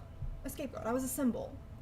And I was not a perfect victim. I didn't make it easy on myself. I was combative. I was emotional. I was very reactive, right? So bullying me, harassing me, being cruel to me, being evil to me was a way for people to blow off steam, right? Like, it was like when people would gather in the town square to chuck tomatoes at the guy in the stocks. Yes, I was wearing a scarlet letter. I was wearing a digital scarlet letter. And I was kicking and screaming the whole way, which was making it very, very, very fun for the people who had pinned the scarlet letter on me. And you were like, I was like the Batman. So true. I was like the Batman. So true. Somebody gets me. It's so good to be seen. If your life is out of control, and your life is scary and it's hard, and you can't do anything about what's happening to you, you struggle to pay your bills. People are shitty to you. You have to hide in the closet. You're worried about what's going to happen. You don't have health care. Maybe your SNAP benefits are getting cut. You live in a system that condones social murder. Every day you are stressed the fuck out, and you are subjected to a series of moral injuries. You came to leftism the same way that I did, for the same reason that I did. because you are so fucking tired of watching people struggle and suffer. You are so tired of struggling and suffering. And there is nothing that you can do about it. And you don't know what's gonna happen. And it's fucking scary. And it gets worse all the time. And you go online and you see someone like me, right? And you say to yourself, she is white, she is rich. A lot of people talked about how rich I was. I'm not rich. I don't actually even get to keep the vast majority of my income. It's a fun little bit we can talk about later. I pay for a lot of people, right? I make an okay amount of money. I get to keep nearly none of it. And what I do get to keep, I get to spend on everyone else. But look around, right? I live in a house in the suburbs, okay? I'm making it happen. Am I working 3 jobs to make it happen? Yes. But do people see that? No. Does it even matter? No, because I still get to live like this, right? I am, to some people, considered conventionally attractive. I am white.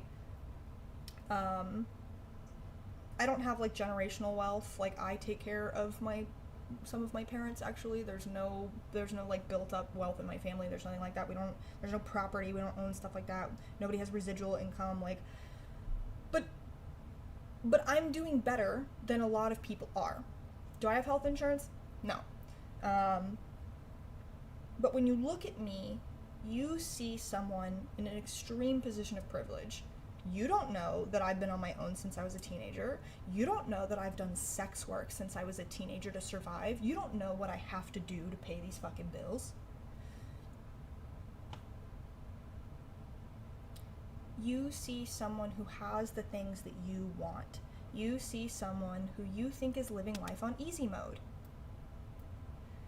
And then you see all this reactionary sentiment attributed to them, and from them, you see someone freaking the fuck out.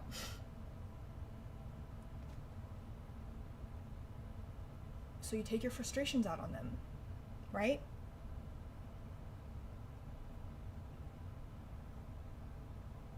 Because that's something you can control. Being cruel to me when I'm not even a real person in your mind and I'm a symbol for all these things that are unfair, that are deeply flawed in this country, I get it. I do. Is it okay? No, it's not. Is it acceptable behavior? No, it's not. But I get it. And I think that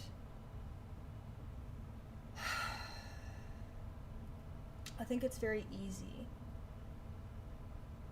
to find comfort in an outlet, even if it's incredibly fucking toxic, if it's your only outlet. If you feel powerless and empty and trapped. So, when I say to you guys, don't go fuck with any of these people, I mean it. Do not go fuck with any of these people. Because people who are happy, people who are okay, don't treat other people this way. Everyone who tried to make my life miserable, everyone who was horrifically mean to me online, was suffering. Right? When I have treated people poorly online, it's when I was freaking the fuck out because of how I was being treated, when I was being reactive. I've told people to KYS online, which is like pretty bad, right? It's pretty fucking bad. And when I was doing that stuff, that was at the height of my harassment, when people were saying crazy shit about me. And when I look at that now, I feel really bad about that. Because were those people saying buck wild shit about me? Yeah, they were. But did I say that because that was like a calm, measured, reasonable, okay thing to do when I was being mean to people and arguing and flipping the fuck out on them. No, it was me reacting like an animal trapped in a fucking cage. And I am responsible for my own behavior, right? The same way that all of these people who were horrible to me are responsible for their behavior, I was responsible for mine too. But even though I realize that, I can also understand that it came from a really dark, really bad place. So I think that there are things that we can take from this, right? I think that you can watch people participate in a mass harassment campaign, and you can actually gain empathy from that for those people. I think it has to be balanced with like, hey man, you know, there does need to be accountability. It's still not okay to behave that way. But we can see something horrible and we can find a way to become better people from it. What is going on? Ooh, okay, so this is very interesting. We have a first-time chatter. They are saying my name in quotations and laughing and then asking what rewards do we get for gifted subs. Okay.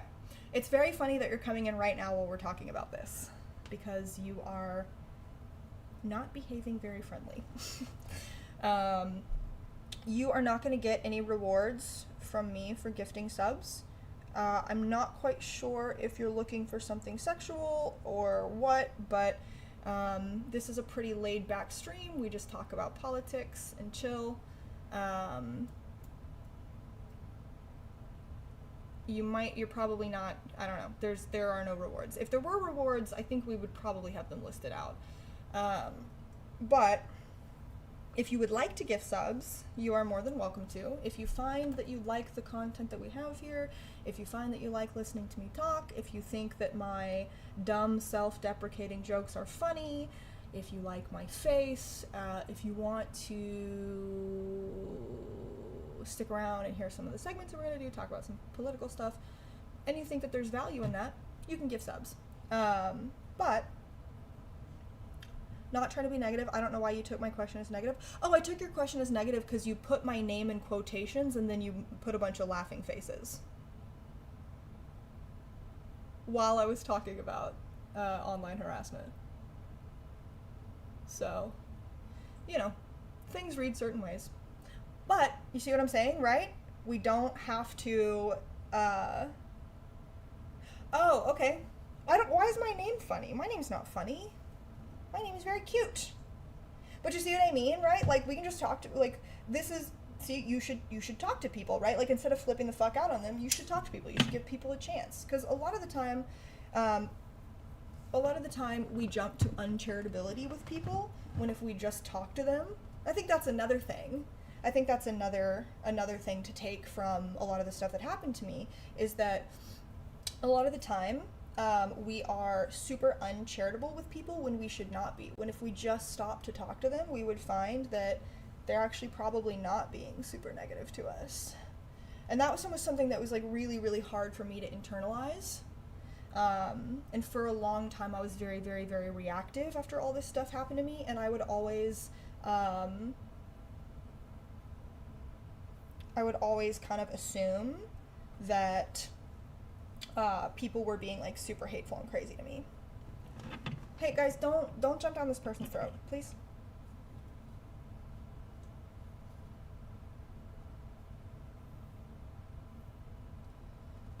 Geez, you people read messages way too wrong. So, something that's happening, Julio, is you are popping in, and laughing at my name at a time when I've spent the last, like, maybe hour telling like lore stories about how I was, bullied and harassed online for a very, very long time. So you're coming in at a very, very unfortunate time. But I am gonna need everyone to relax, okay? I need everyone to unclench, okay? Everything's chill, right? Everything's cool here.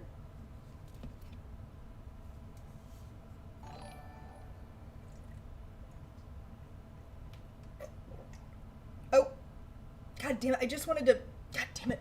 Okay. We're gonna pretend I didn't do that. I literally just wanted to salute you. I'm very sorry. We're gonna pretend I didn't do that arm movement. God, I don't need anyone to take a...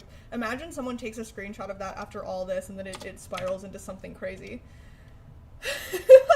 Clipped and shipped. Fuck! I was just trying to salute, I promise.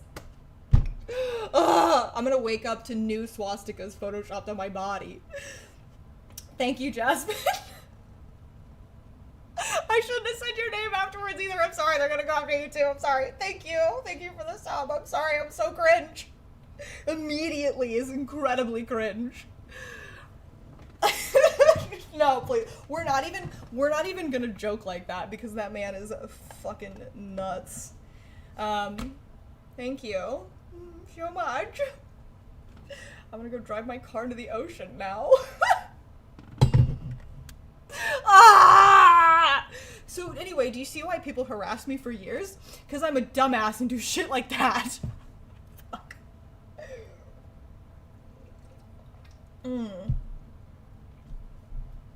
Speaking of Nazis, you guys want to talk about what's going on in Israel?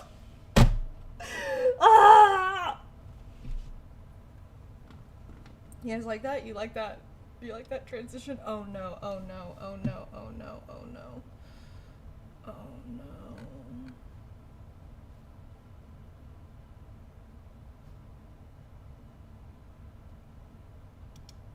What did you clip? What did you fucking clip? God, that looks so bad! God damn it, I just wanted to... Okay, you know what? In my defense, I do have the two fingers the whole time that... I literally just wanted to salute you. I'm very sorry. Oh no, hold on. Oh, God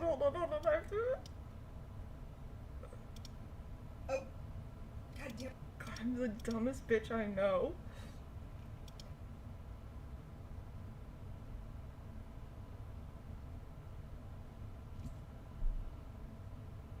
My own mod! Mods? Demod that mod! It really be your own people. 2 of you today. First Endless and now Reza. Oh, it really be your own people. Fuck. E2, Reza. E2.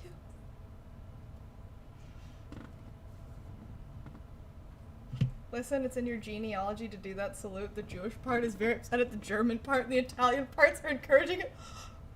There's a war in my mind, guys. No! You can't hit me with my own ethnicities. You can't hit me with my own genealogy. Inside me are 3 wolves. 2 of them are fascists. 1 of them is Jewish and scared. Fuck. Do you vape? I do not. No. If I want to smoke something, I'm gonna smoke a cigarette like a real adult. And I only do that like once every couple of years. I'll have like half a cigarette or something. And I only do it if I'm drinking. I do the every 3-year drunk ciggy. But not anymore though, because I got asthma now. Because of COVID. So. God, imagine if I vaped. Oh my god. Okay, well, titling it Sending Out Love to Chat is fucking diabolical, by the way.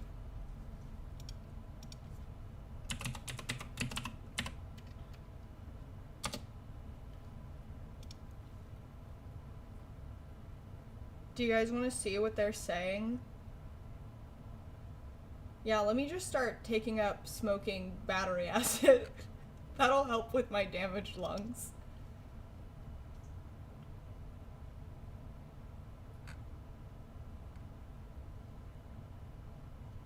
Do you guys think that we're gonna have a First Amendment going forward?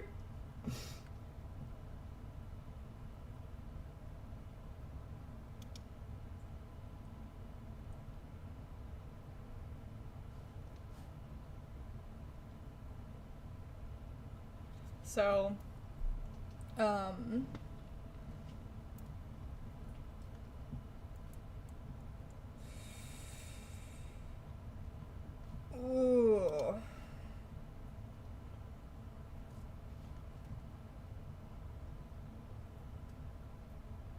Yeah.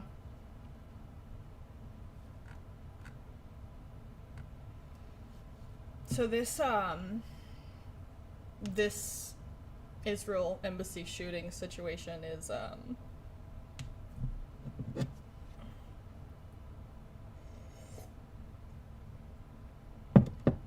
concerning.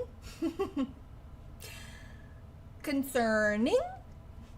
So I think that a lot of the time when we hear talk like this,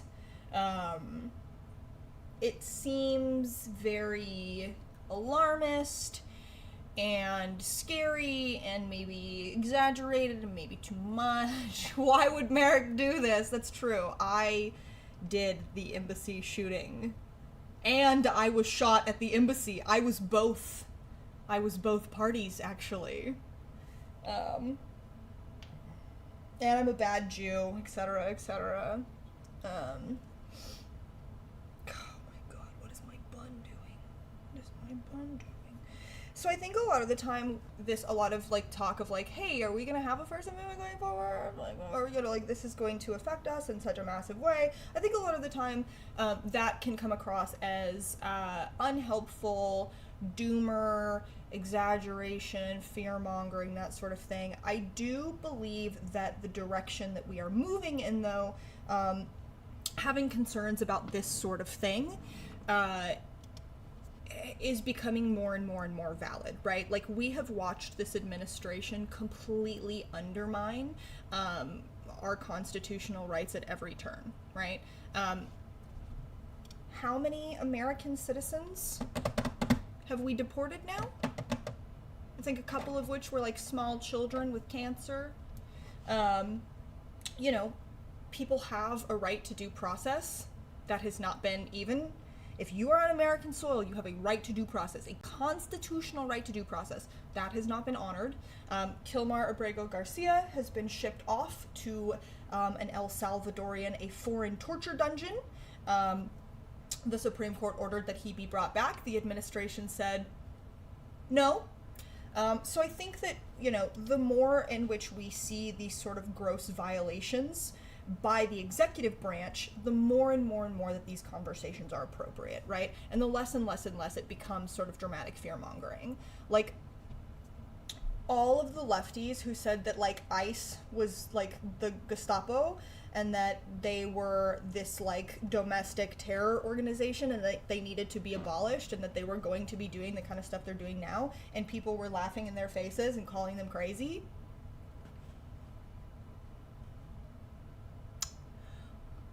What has come to pass, right?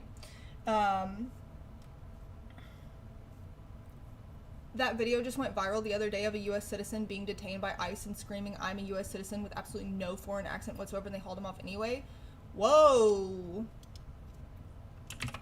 I'm sorry, can we get I'm gonna look for the video, but does anyone have that video?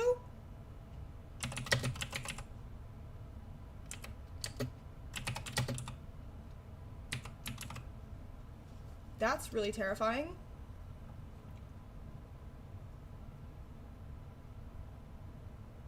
It was on Twitter.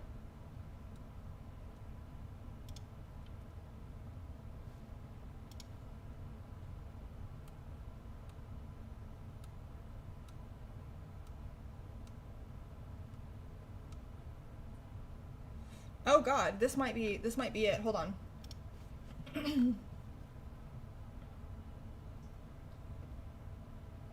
Yeah, construction worker. Yeah, okay, we have, so you found this article too. Leonardo, let me see if we can find this video.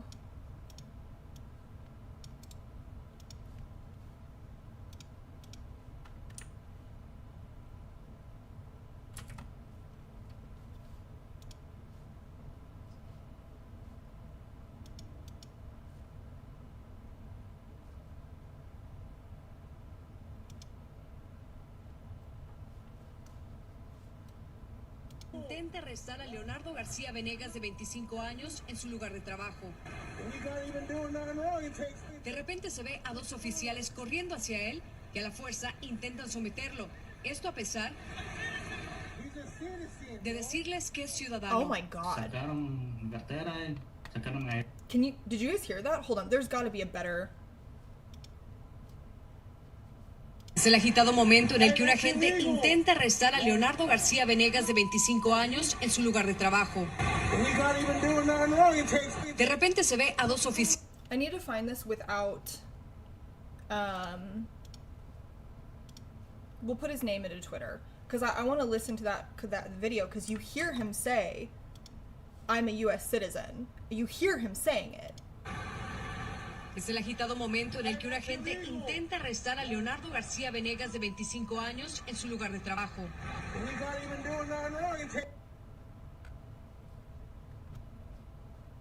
Un agente intenta arrestar a... Okay, we're not going to be able to find it without an overlay, I guess.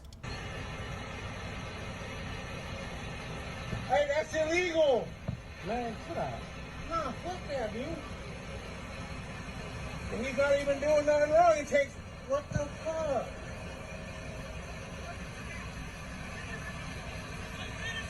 He's a citizen, Oh my bro. god. Oh, if you're a citizen, He's they're a supposed fucking to be doing that. citizen. If you're a citizen, they can Yeah, get he's sued. saying I'm a citizen. What the fuck? I hope he got his shit on. Then So I don't know if you guys could hear that. Probably pretty hard to pick it up, but yeah, what Flash Tommy is saying is correct. He is absolutely here. I'll put a link to this tweet in chat so you guys can listen to it. He's saying clear as day, no accent whatsoever.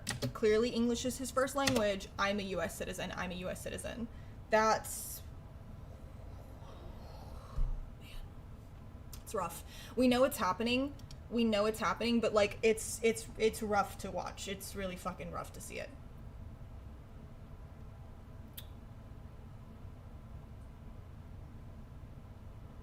Okay. So as I was saying, I think that the Holler Twitter accounts are pretty good for red state lefties. Let me see.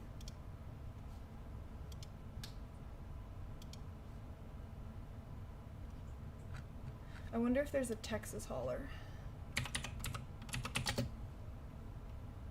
Or I'll find the Utah one too, because I'm moving to Utah.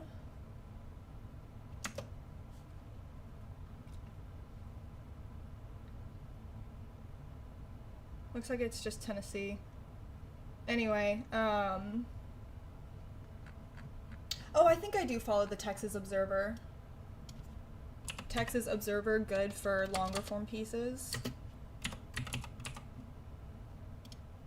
You know what? I think I'm mutuals with and was recently in contact with a man who works for the Texas Observer, actually, about some awful forum that I found, but I don't think the story about it is ever going to see the light of day. But anyway, I think I am in contact with a NOAA reporter who works for the Texas Observer. Anyway, so when we see stories like this, like what has happened at the Israel embassy with the shooting, it can feel like it is hyperbolic to say that there will be absolutely massive political consequences from something like this. I think that the more we have watched the degradation of our institutions and the more we have watched the executive branch completely and totally... Is that Stephen Monticelli? Yes, it is. That's him. Yeah. He's so nice. He's a great guy. Seems like a great guy. The situation that I brought to him was a very sensitive one, and he handled it really, really, really well. Hold on. I need to text someone I have an appointment with real quick. Let me wrap up this stream.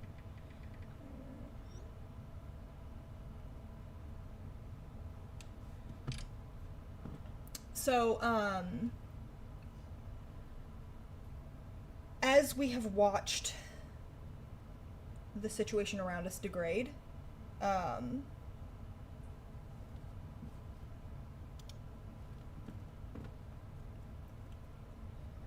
I think that it makes more and more sense to say that we're going to see some real consequences from this situation.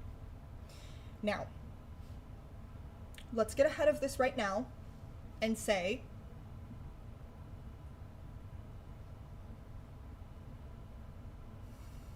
obviously this is not okay, right? Here on this channel, we do not advocate. We're never going to be okay with violence. Here on this channel, we will never, ever say that it is okay to hurt or kill civilians. This is gross. This is wrong. It's not helpful, right?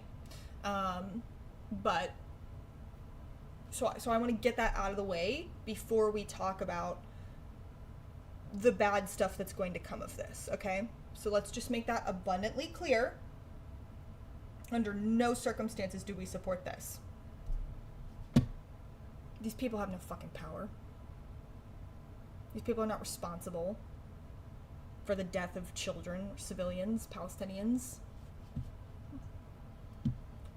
I think if you look into some of the social media content from these people, I think you'll find some pretty gross stuff, right?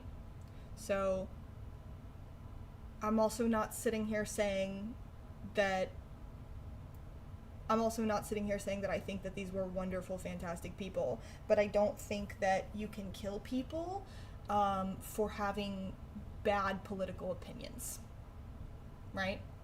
Pretty gross, pretty wrong. So, unfortunately, because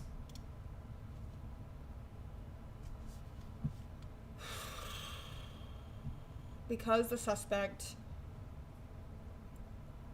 said what he said,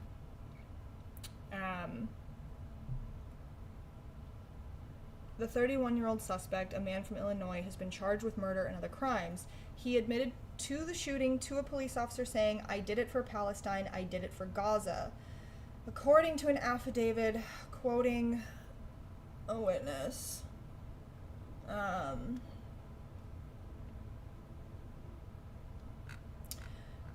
so this is from NPR. NPR. And it is an article saying, former U.S. ambassador to Israel says D.C. shooting is part of an explosion of anti-Semitism. Right? So the way that this is being framed is that Daniel Shapiro, a distinguished fellow at the Atlantic Council who served as a U.S. ambassador to Israel under the Obama administration, joined All Things Considered to discuss what he called an era of an explosion of anti-Semitism. So let's see what he says. I think that it's possible we're going to read this, and it is going to be an absolutely fantastic example of manufacturing consent. So they say, does it feel fundamentally different to you, the safety, the security of Jews in the U.S. and worldwide? Does it feel fundamentally different since the start of the war? Daniel Shapiro, who is, what is he again? A distinguished fellow at the Atlantic Council who served as U.S. ambassador to Israel. He says, certainly, over that period of time, we've seen more intensification of those kinds of events, but let's call it what it is. It's hatred, it's anti-Semitism. This was an anti-Semitic hate crime for sure, but it was also an act of terrorism. Terrorism is the use of violence to advocate a political agenda, and now we see people expressing themselves not just with outrageous chants that call for violence and terror against anyone who is Jewish or Israeli.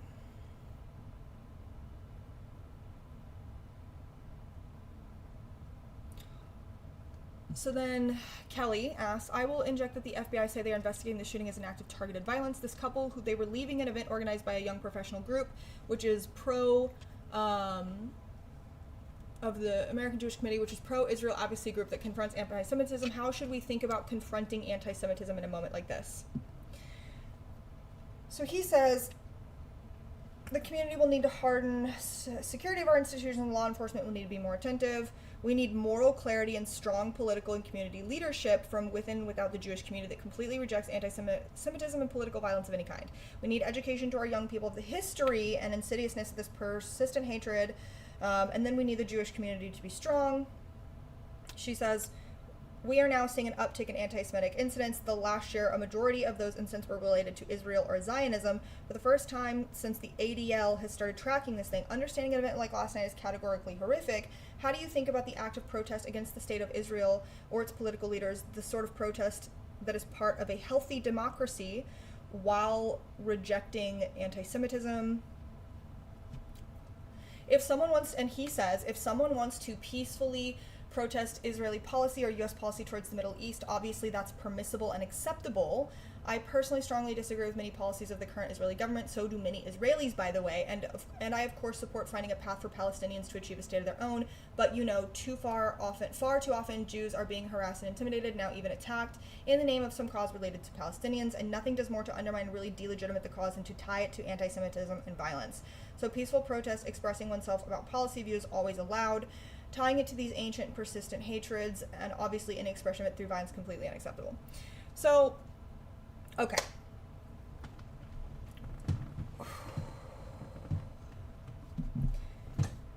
Here's the problem here. Here's the issue. He says it's permissible and acceptable to protest Israel, and then he says a lot of people, even Israelis, don't agree with what the government is doing. However, the problem here is that even he then goes on to say,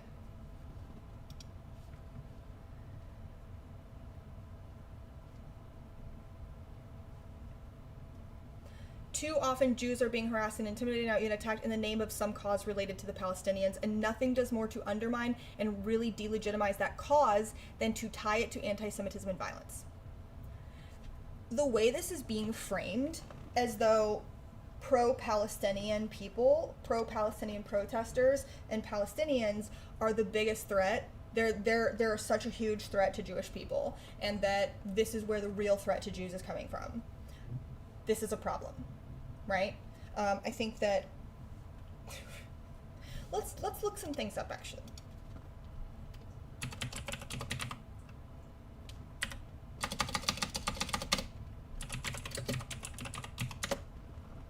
I think if we're going to talk about who is responsible for anti-Semitic hate crimes and who is responsible for a rise in violence, we need to talk first and foremost about the right, because almost all domestic terror in this country comes from right-wingers. If we're going to talk about what is anti-Semitic, I think maybe we should talk about the fact that United States support for Israel and Zionism, the project of Zionism in the United States, is pretty heavily led by Christians who think that Jews need to be in the Holy Land so that they can be sacrificed for the rapture. I think that when Israel says that them carrying out a genocide is an inherently Jewish thing, and that if you criticize the state carrying out a genocide, that is anti-Semitism, I think that's deeply anti-Semitic. I think that when we say never again, that means never again. And then when you tie carrying out a genocide to my identity, that's pretty fucking anti-Semitic. Israel has been...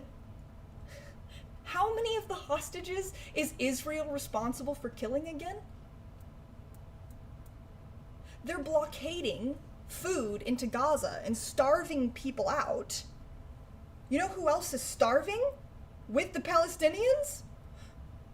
It's the Israeli hostages. The Jewish hostages. I think that when you...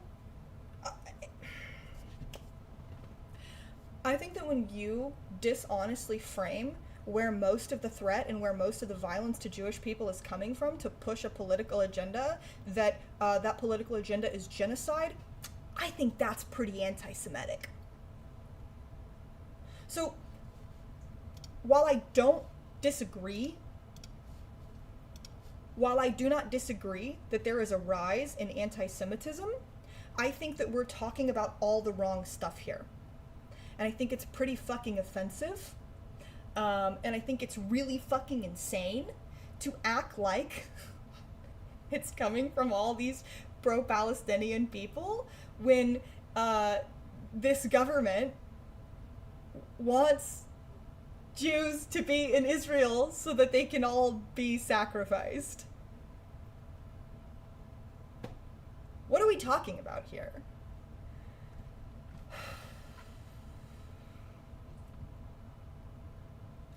So, where is his fucking... I want to read his manifesto.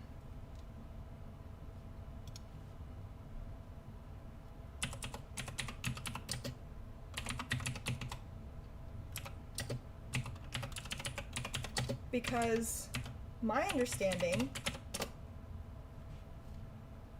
Ken Klippenstein posted it? Evangelicals managed to be simultaneously Zionist and anti-Semitic in a really weird way. Yeah.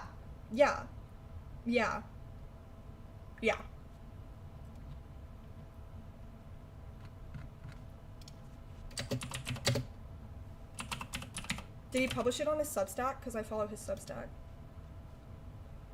Yeah.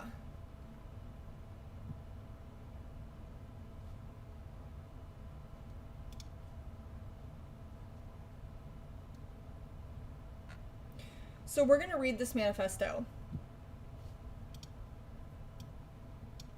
Sorry, the stream is going to be this is going to be kind of long. This is going to be a little weird, but we're going to read this manifesto, okay? And the reason why we're going to read this manifesto is because I want to fully and completely, and I want you to fully and completely understand where this person's mind is at and understand why this is happening, right? Now, is this a crazy person? Yes, this is a fucking crazy person, okay? You don't go out and kill people if you're doing okay and you're well adjusted. Is this a good person? No, right? Is this political violence? Yes. Is anything that happened here okay? No, under no circumstances. But we're going to read this manifesto, and then we're going to talk about the news coverage around this situation, and we're going to talk about what is going to happen to us in the wake of this, okay? Because all of these things are really important right now.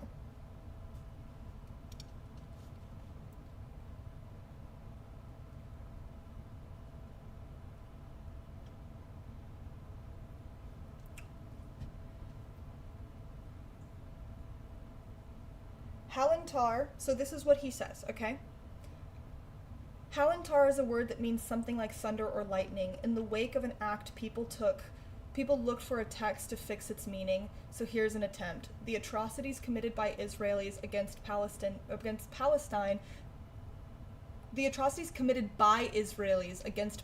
defy description and defy quantification.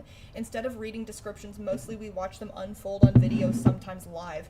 After a few months of rapidly mounting death tolls, Israel has obliterated the capacity to even continue counting the dead, which has served its genocide well.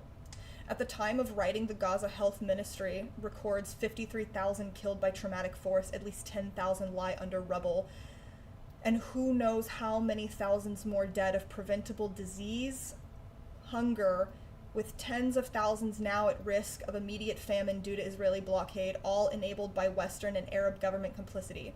The Gaza Information Office includes the 10,000 under the rubble with the dead in their own count.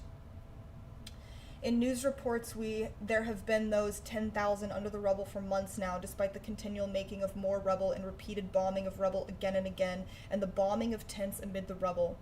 Like the Yemen death toll, which has been frozen at some few thousand for years under Saudi, UK, US bombardment before being belatedly revealed to stand at 500,000 dead. All of these figures are almost surely a criminal undercount.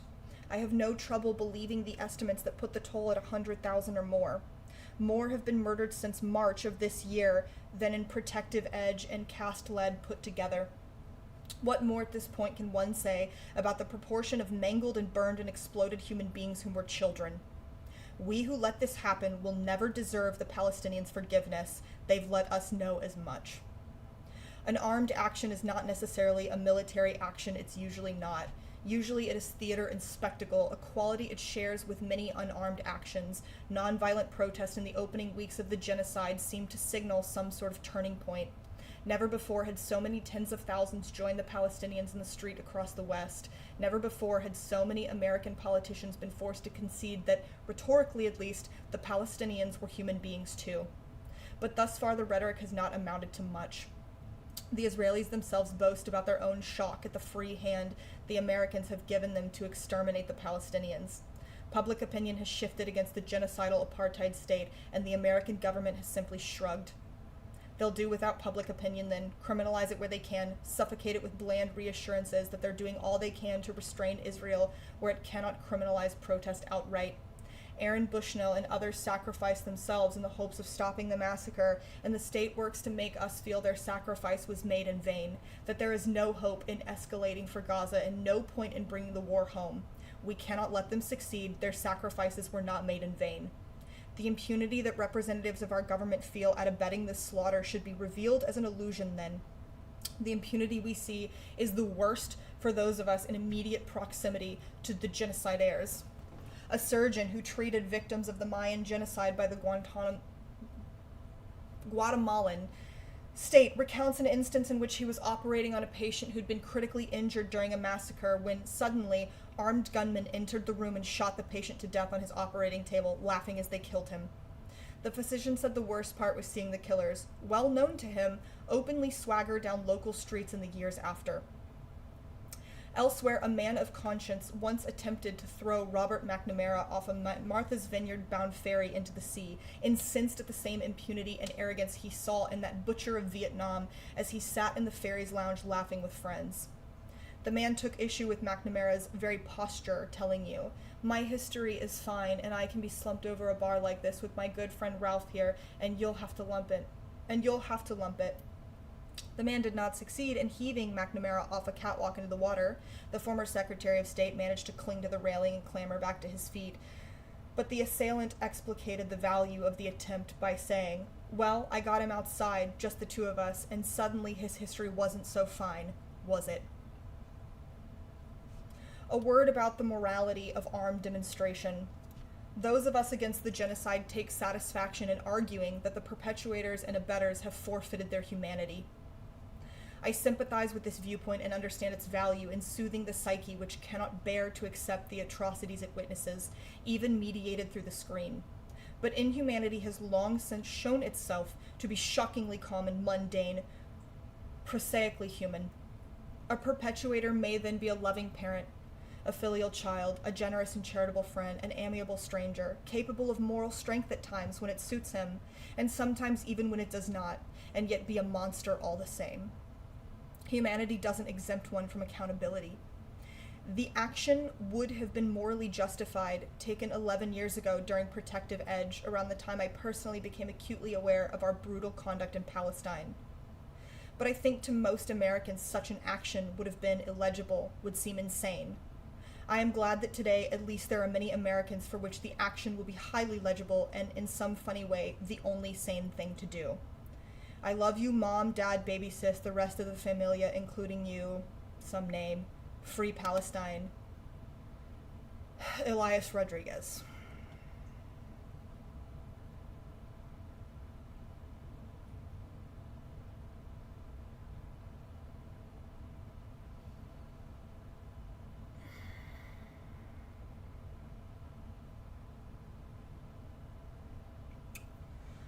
Okay.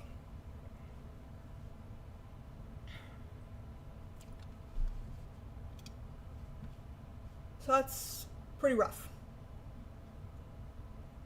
This whole situation is pretty fucking rough, right? I think first and foremost, we can look at this manifesto and we can say, I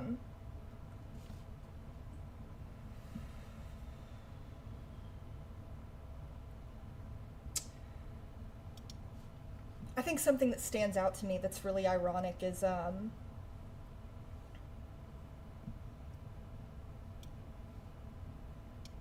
humanity doesn't exempt one from accountability. And I think it's really funny. Yeah, Flash Tommy, that's actually the point I was about to make. It's like you were saying earlier, we'll dig into his background because it's all over the news, and he'll be like recently fired, downsized, and in a spiral, and hurt people. Yeah. So I think the really, really tough line here is humanity doesn't exempt one from accountability. Because I think when you read this manifesto, it's very obvious that this is not a man who is shooting people because they're Jewish. This is a man who is shooting people because he is very sick, right? Very, very, very, very sick. And he is watching something that is so fucking disgusting and so fucking horrifying that it has pushed him to this disgusting, unacceptable, sick place. Now, there's this humanity in him that watches this genocide unfold and is horrified by it, and nothing about that. Nothing about the moral injuries that we have all sustained and the moral injuries that he has sustained watching this unfold makes it acceptable to go to an Israeli embassy, to go to an event that has something to do with Israel and kill random people. His humanity does not exempt him from accountability for this evil thing that he has done here. There is this great irony in that line.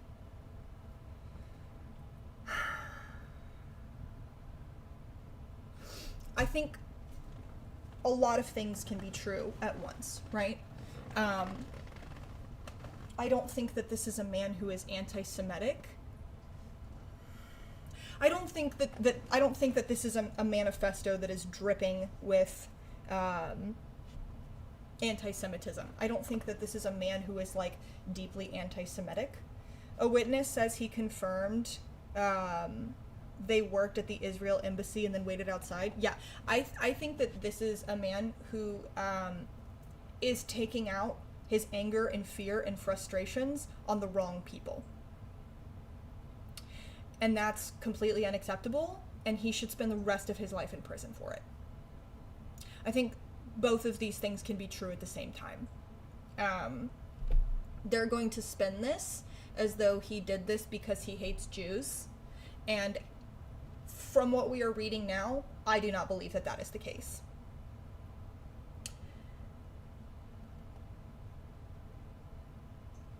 What is going to happen now is that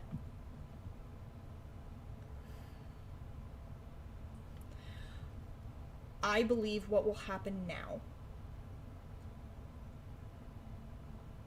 is it will be a lot harder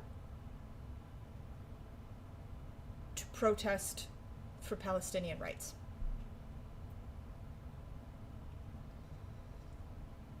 I worry that we will all see consequences from this action.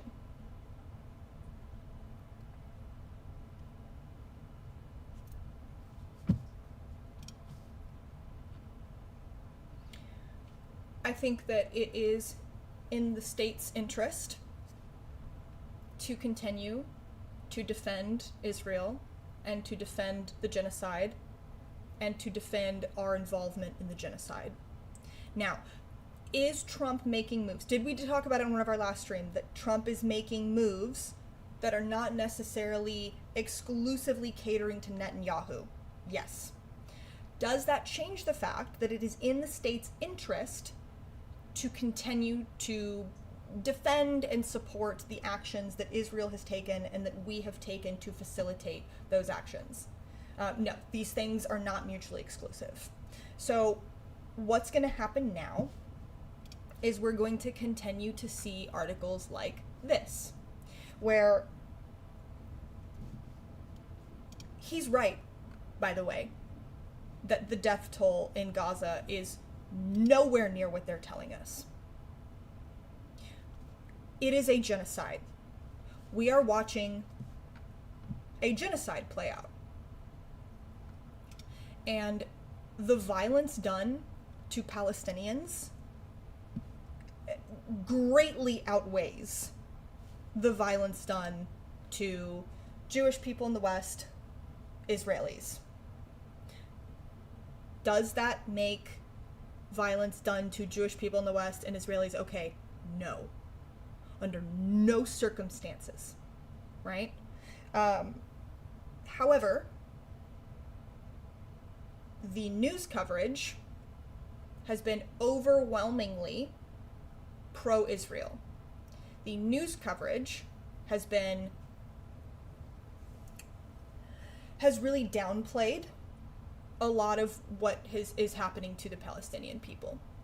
The news coverage, we're not seeing news articles, wall-to-wall news articles, calling this a disgusting genocide and calling for the United States, our government, to remove itself, to stop selling arms to Israel, to do an arms embargo, to divest, to call this for what it is, right? We're not seeing that.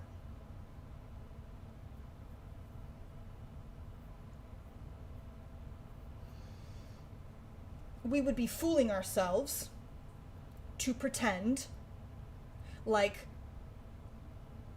what has been done to the Palestinian people is being represented fairly to any degree by Western media. Where do you see what's happening to the Palestinian people? You see it on Twitter. You see it on Instagram. You see it on TikTok. Because it's people like us. It's journalists there on the ground. It's the Palestinian people themselves who are showing what's being done to them. And it's the people like us who are reposting it and talking about it. So, we all know that the media, we all are familiar with manufacturing consent, right? So we're going to keep seeing articles like this that are framing the biggest threat to Jews is pro-Palestinian people. No. I'm Jewish. I don't think that there's any threat to me by pro-Palestinian people.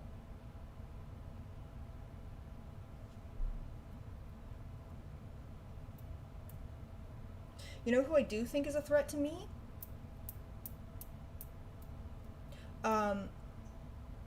The resurgence of the fucking Nazi movement in this country.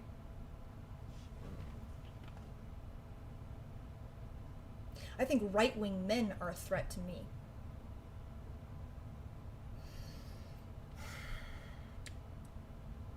Is there a weird uptick from online lefties being anti-Semitic in response to what Israel is doing? Yes. There are some online lefties who are being pretty fucking anti-Semitic and weird. For sure. Yes. But that doesn't change the fact that overall the biggest threat to me as a Jewish woman is right-wing men. Hi, welcome. Sorry, you're joining during kind of a heavy segment. Let me see. What was his name? Elias Rodriguez.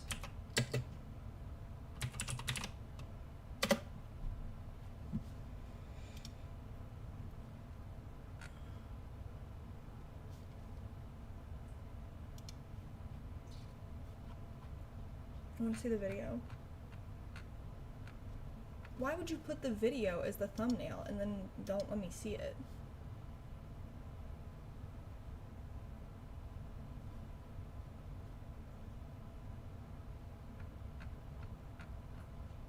Thank you.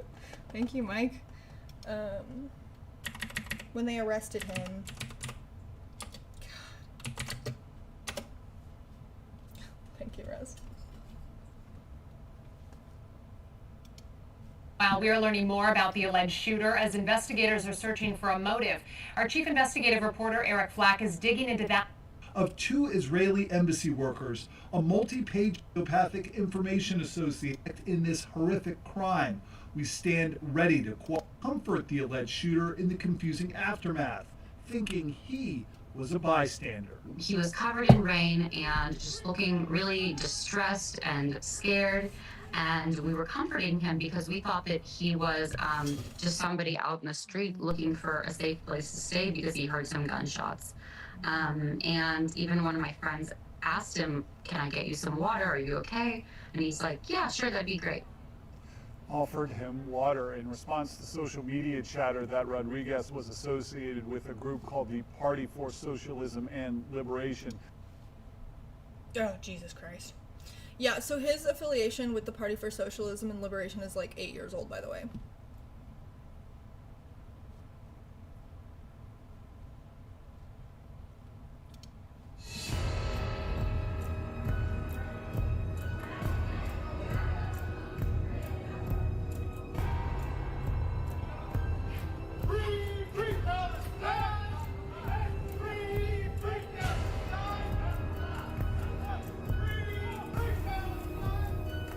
Jesus fucking Christ, man.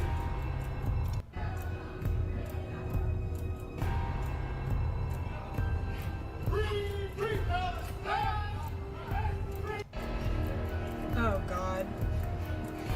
Of course he was wearing that too.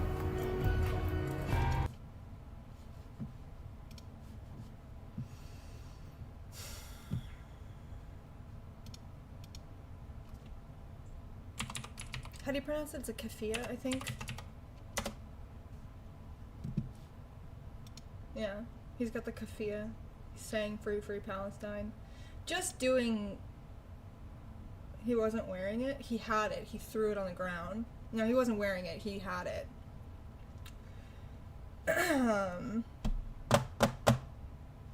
This is bad. This is really bad. Is a really sick person who, you know, actions like this, it's unfortunate, right? It's unfortunate that that NPR article was framed the way it was because, yeah, first of all, the music is gross, really fucking tacky. That was something I was thinking of too. It was really, really fucking tacky. The article is correct, right? The former Israel ambassador, the former U.S. ambassador to Israel, saying like, "Hey, this doesn't help your movement. Nothing does more to undermine and really delegitimize the cause than to tie it to violence."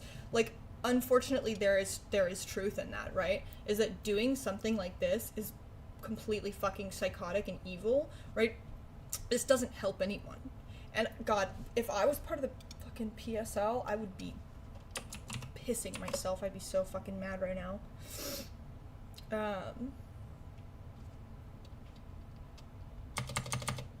Is it PLS or it's the it's the PSL because it's the Party for Socialism and Liberation. Yeah.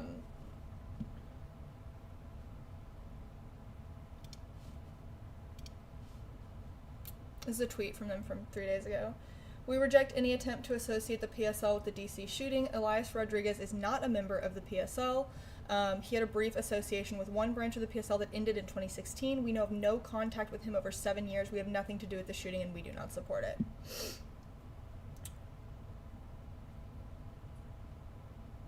And then this is apparently fake.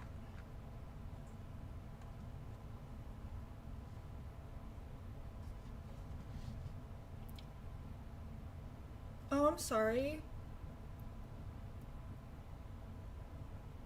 Well, thank you for coming by anyway. Yeah, so, you know, this association with PSL is very, very old, and, like, of course they're gonna fucking reject this, right? Like,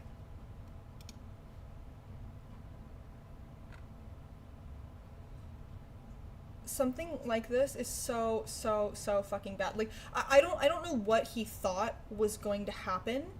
I don't know what he thought was going to happen when he did something like this. Like, did he think that he was going to become a martyr? Like I don't know, right? But when you know, behaving and engaging in actions like this,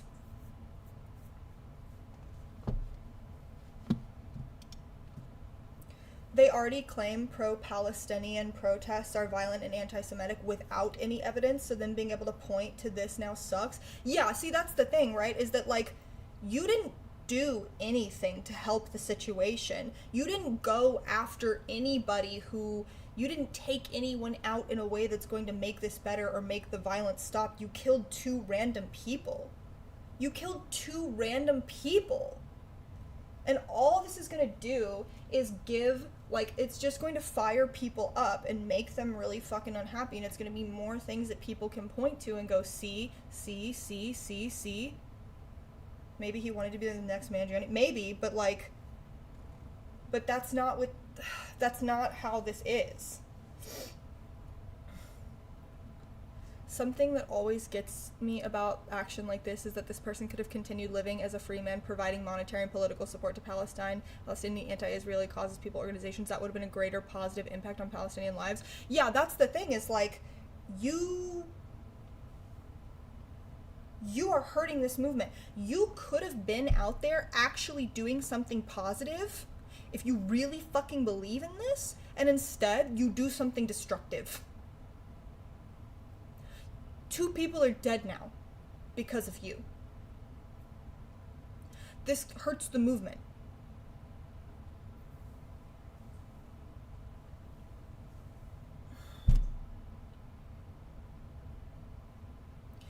Like, anyone who does any sort of serious advocacy tries to material support Palestinians would be able to tell you in a second, like, this is the opposite of what they want.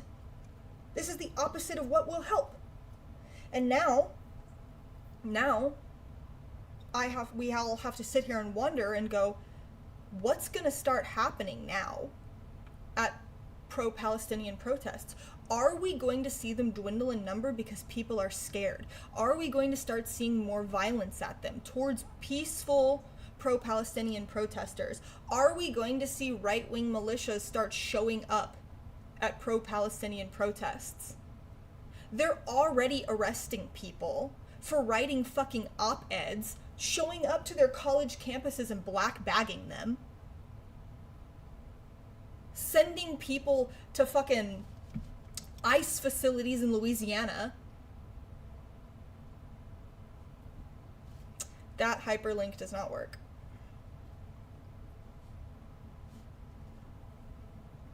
Yeah, Hassan getting interrogated by ICE.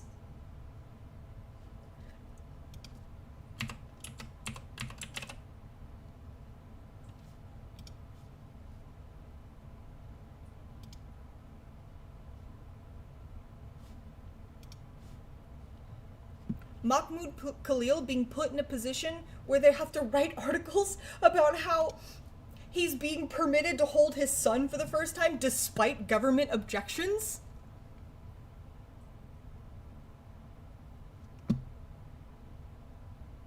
This shit does not help. It hurts.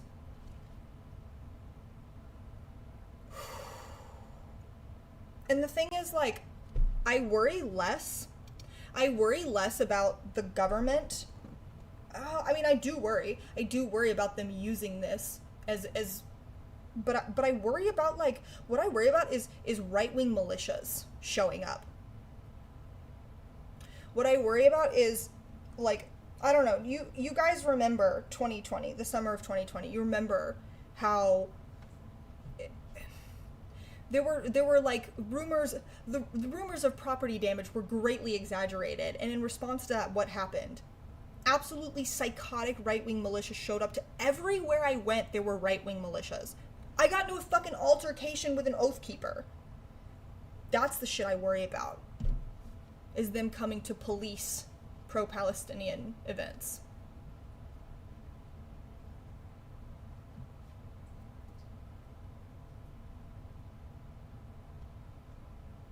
To be fair, this is pretty irrelevant. I've been dealing with CCC about beheaded babies. I don't think he truly hurt the movement in a significant way. There have already been mobs going for Palestinian protests. So the reason why I disagree with this is because I think that I think that this being American citizens, I think that this being targeted at American citizens changes things. It makes it, I think that makes it feel different for a lot of people, right? So especially chuds, especially like militia chuds. This is the kind of stuff that I think gets them really fired up when it's on American soil. I think that hits people differently and they respond differently. That's my worry.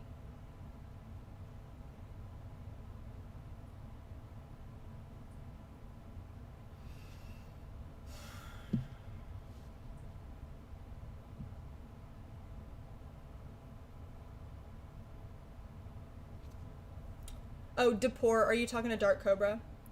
That's where you're wrong. You need to realize how hard they were going before when there was no premise versus now when they have one.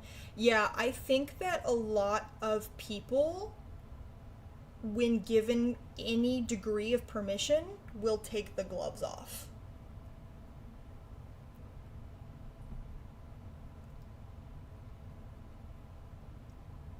A lot of militias are made up of civic nationalists who hate Muslims from years of war and terror propaganda. Yeah, that's the other thing. All these right-wing militias that were showing up at Black Lives Matter protests, yeah, they don't like black people.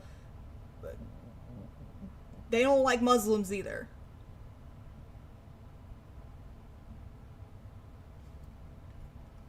I don't think, first time chat, I don't think we should treat this person as anything other than a mentally ill lone actor. His actions are not indicative of the broader movement. Being apologetic for his actions only legitimizes the unfounded criticism that Zionists levy against anti-Zionists as a whole. I think making it clear he's a lone actor who's radicalized by the genocide in Gaza is the best approach, also the most honest one.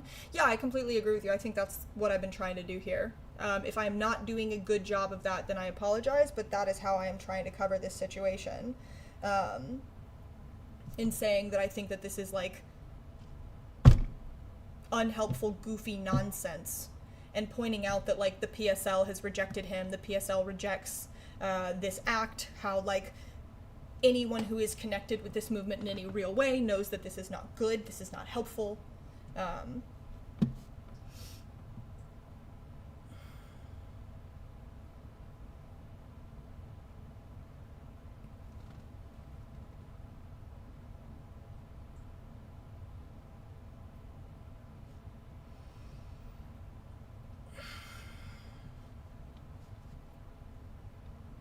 So I can't get the link to work, but what I linked was a post that basically said that those diplomats deserved it because their entire job was to spread Israeli propaganda and justify genocide.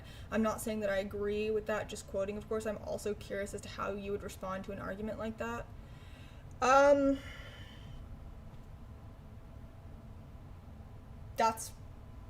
Yeah, I don't think that you can kill people over words. I don't think you can kill people over words. I'm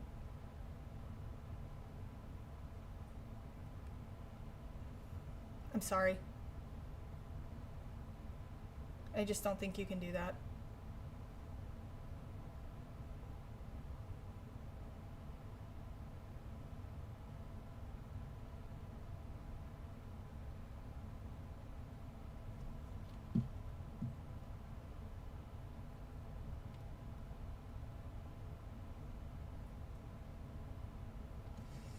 Dark Cobra, I think this just taps into a different part of the psyche. I don't think that you're wrong in saying that chuds and the U.S. government were cracking down on this before, and as I pointed out, they were already putting people in, they're already, black bagging people for writing op-eds. I don't think that you're wrong about that, but what I'm saying is that I do believe that this being done to Americans on American soil, taps into a different part of people's psychology.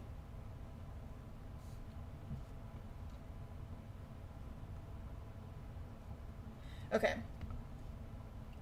My biggest concern, yeah, I mean, I really do believe that we have to worry about, I really do have to go soon. But yeah, I mean, I worry that this is how this is going to impact us.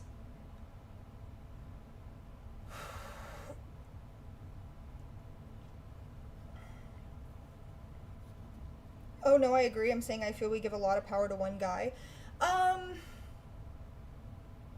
I don't know that it's necessarily like this guy that we're giving the power to, you know? I think that there's a lot of people that have been waiting for a long time. I think there's a lot of people that have been waiting for a long time to pull a trigger. And I don't think the power is with him, but I think that a stupid action can have unforeseen consequences, and that there are a lot of people with power who have been waiting for a stupid action. Does that make sense? It's not that this guy is crazy powerful. I think it's that this guy did something fucked up and dumb, and that a lot of people with power are going, excellent.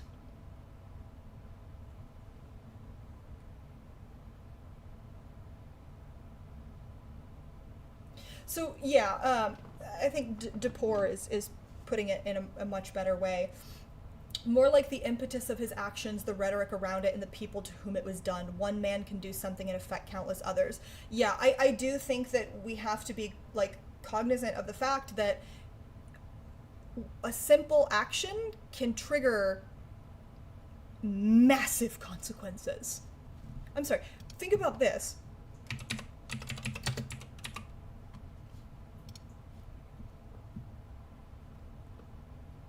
Maybe that's not. I was gonna talk about the assassination of Franz Ferdinand, but obviously that's a much more important person.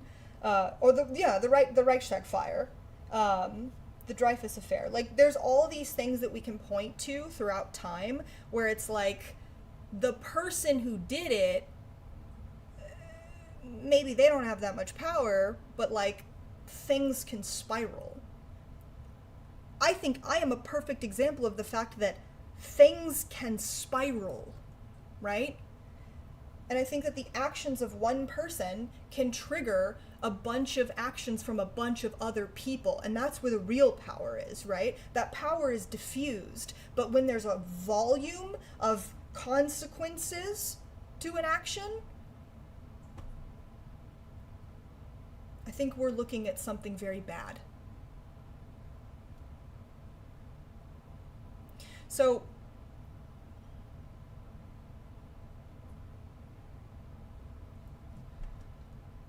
what we take from this is that we're going to be very careful, right?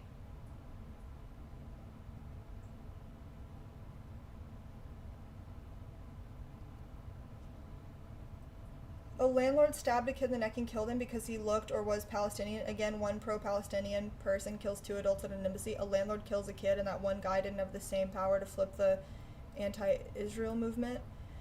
Yes, but Dark Cobra, you have to understand the dynamics here. The humanity of Israelis is held in much higher esteem in this country than the humanity of Palestinians, right? So the way that these actions, the consequences to these actions will be very different. So what we're going to take from this, right, is that we're all going to be really careful. The ideological state apparatus is not on our side. That is a fantastic way to put it. Thank you, Yomi. I appreciate that. All right, I have had to pee for forever, and I was supposed to be at a nail appointment like an hour ago, okay? So we're gonna be real fucking careful, okay? We're not gonna give anyone a reason to do anything. On this channel, in this community, okay, we don't allow any sort of anti-Muslim bigotry, Islamophobia. We don't allow anti-Semitism, right? No fucking Fed posting. No Fed posting. No Fed posting, no Fed posting, no fucking Fed posting, okay? You know the meme of Thomas Shelby when he's in the kitchen at the wedding and he's like, no fighting, no fighting, no fucking fighting, no fucking Fed posting, okay? Everyone's gonna be real fucking cool. Everyone's gonna be so cool. And when you go out and you protest, then he pushes the butler, You go out and you protest, you are gonna be on your best fucking behavior. Do you understand me? You're gonna be in your best fucking behavior. Also, you're going to be careful. Not careful as in like what you do policing yourself. Careful for yourself. Going forward, when we go to pro-Palestinian protests, we don't go alone, okay? If we need to, we protect our identities. If we need to, we leave our phones at home. You don't have to fucking talk to the cops. Don't talk to the cops. Don't say a goddamn word to the cops about anything. It's shut the fuck up Friday every day. That's right. This is not legal advice. This is human advice. It's shut the fuck up Friday. You don't talk to the cops. If you see people who look like they are part of a right-wing militia who are trying to start trouble, you stay the fuck away from them. If you see people at an event who seem like they're on your side, they have your same politics, and they're trying to start trouble, you stay away from them. As far as you're concerned, that person is a Fed. If someone at an event is trying to get you to engage in violence, as far as you're concerned, that person is a Fed. That's a fucking cop, and you stay away from them. You don't get yourself in trouble. You understand me? Sorry, we're going full mom mode right now. Fed posting is when you say sketchy stuff or you post about doing illegal things. So, as Scary Spikes had said, we're in the cool zone. And in the cool zone, we gotta be very disciplined. Thank you, Scary Spikes. That is a very succinct, great way to put it. Everyone's in the fucking cool zone right now, and I need you guys to be real chill and real responsible and very aware of your surroundings. Okay? Because we don't know what's gonna happen going forward. This was 2 days ago. Maybe it was like 3 or 4 days ago. I don't know. This just happened, okay?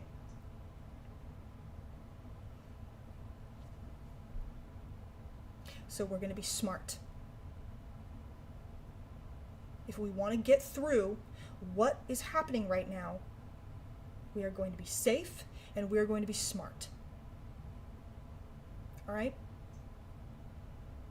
Okay. I gotta go because I got stuff to do. Who are we gonna raid?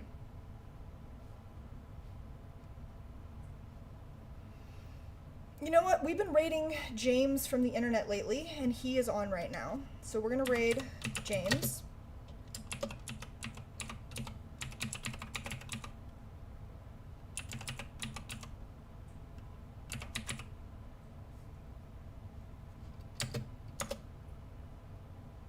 Okay.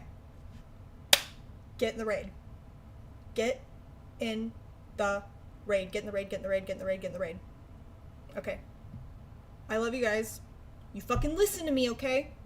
Alright, goodbye.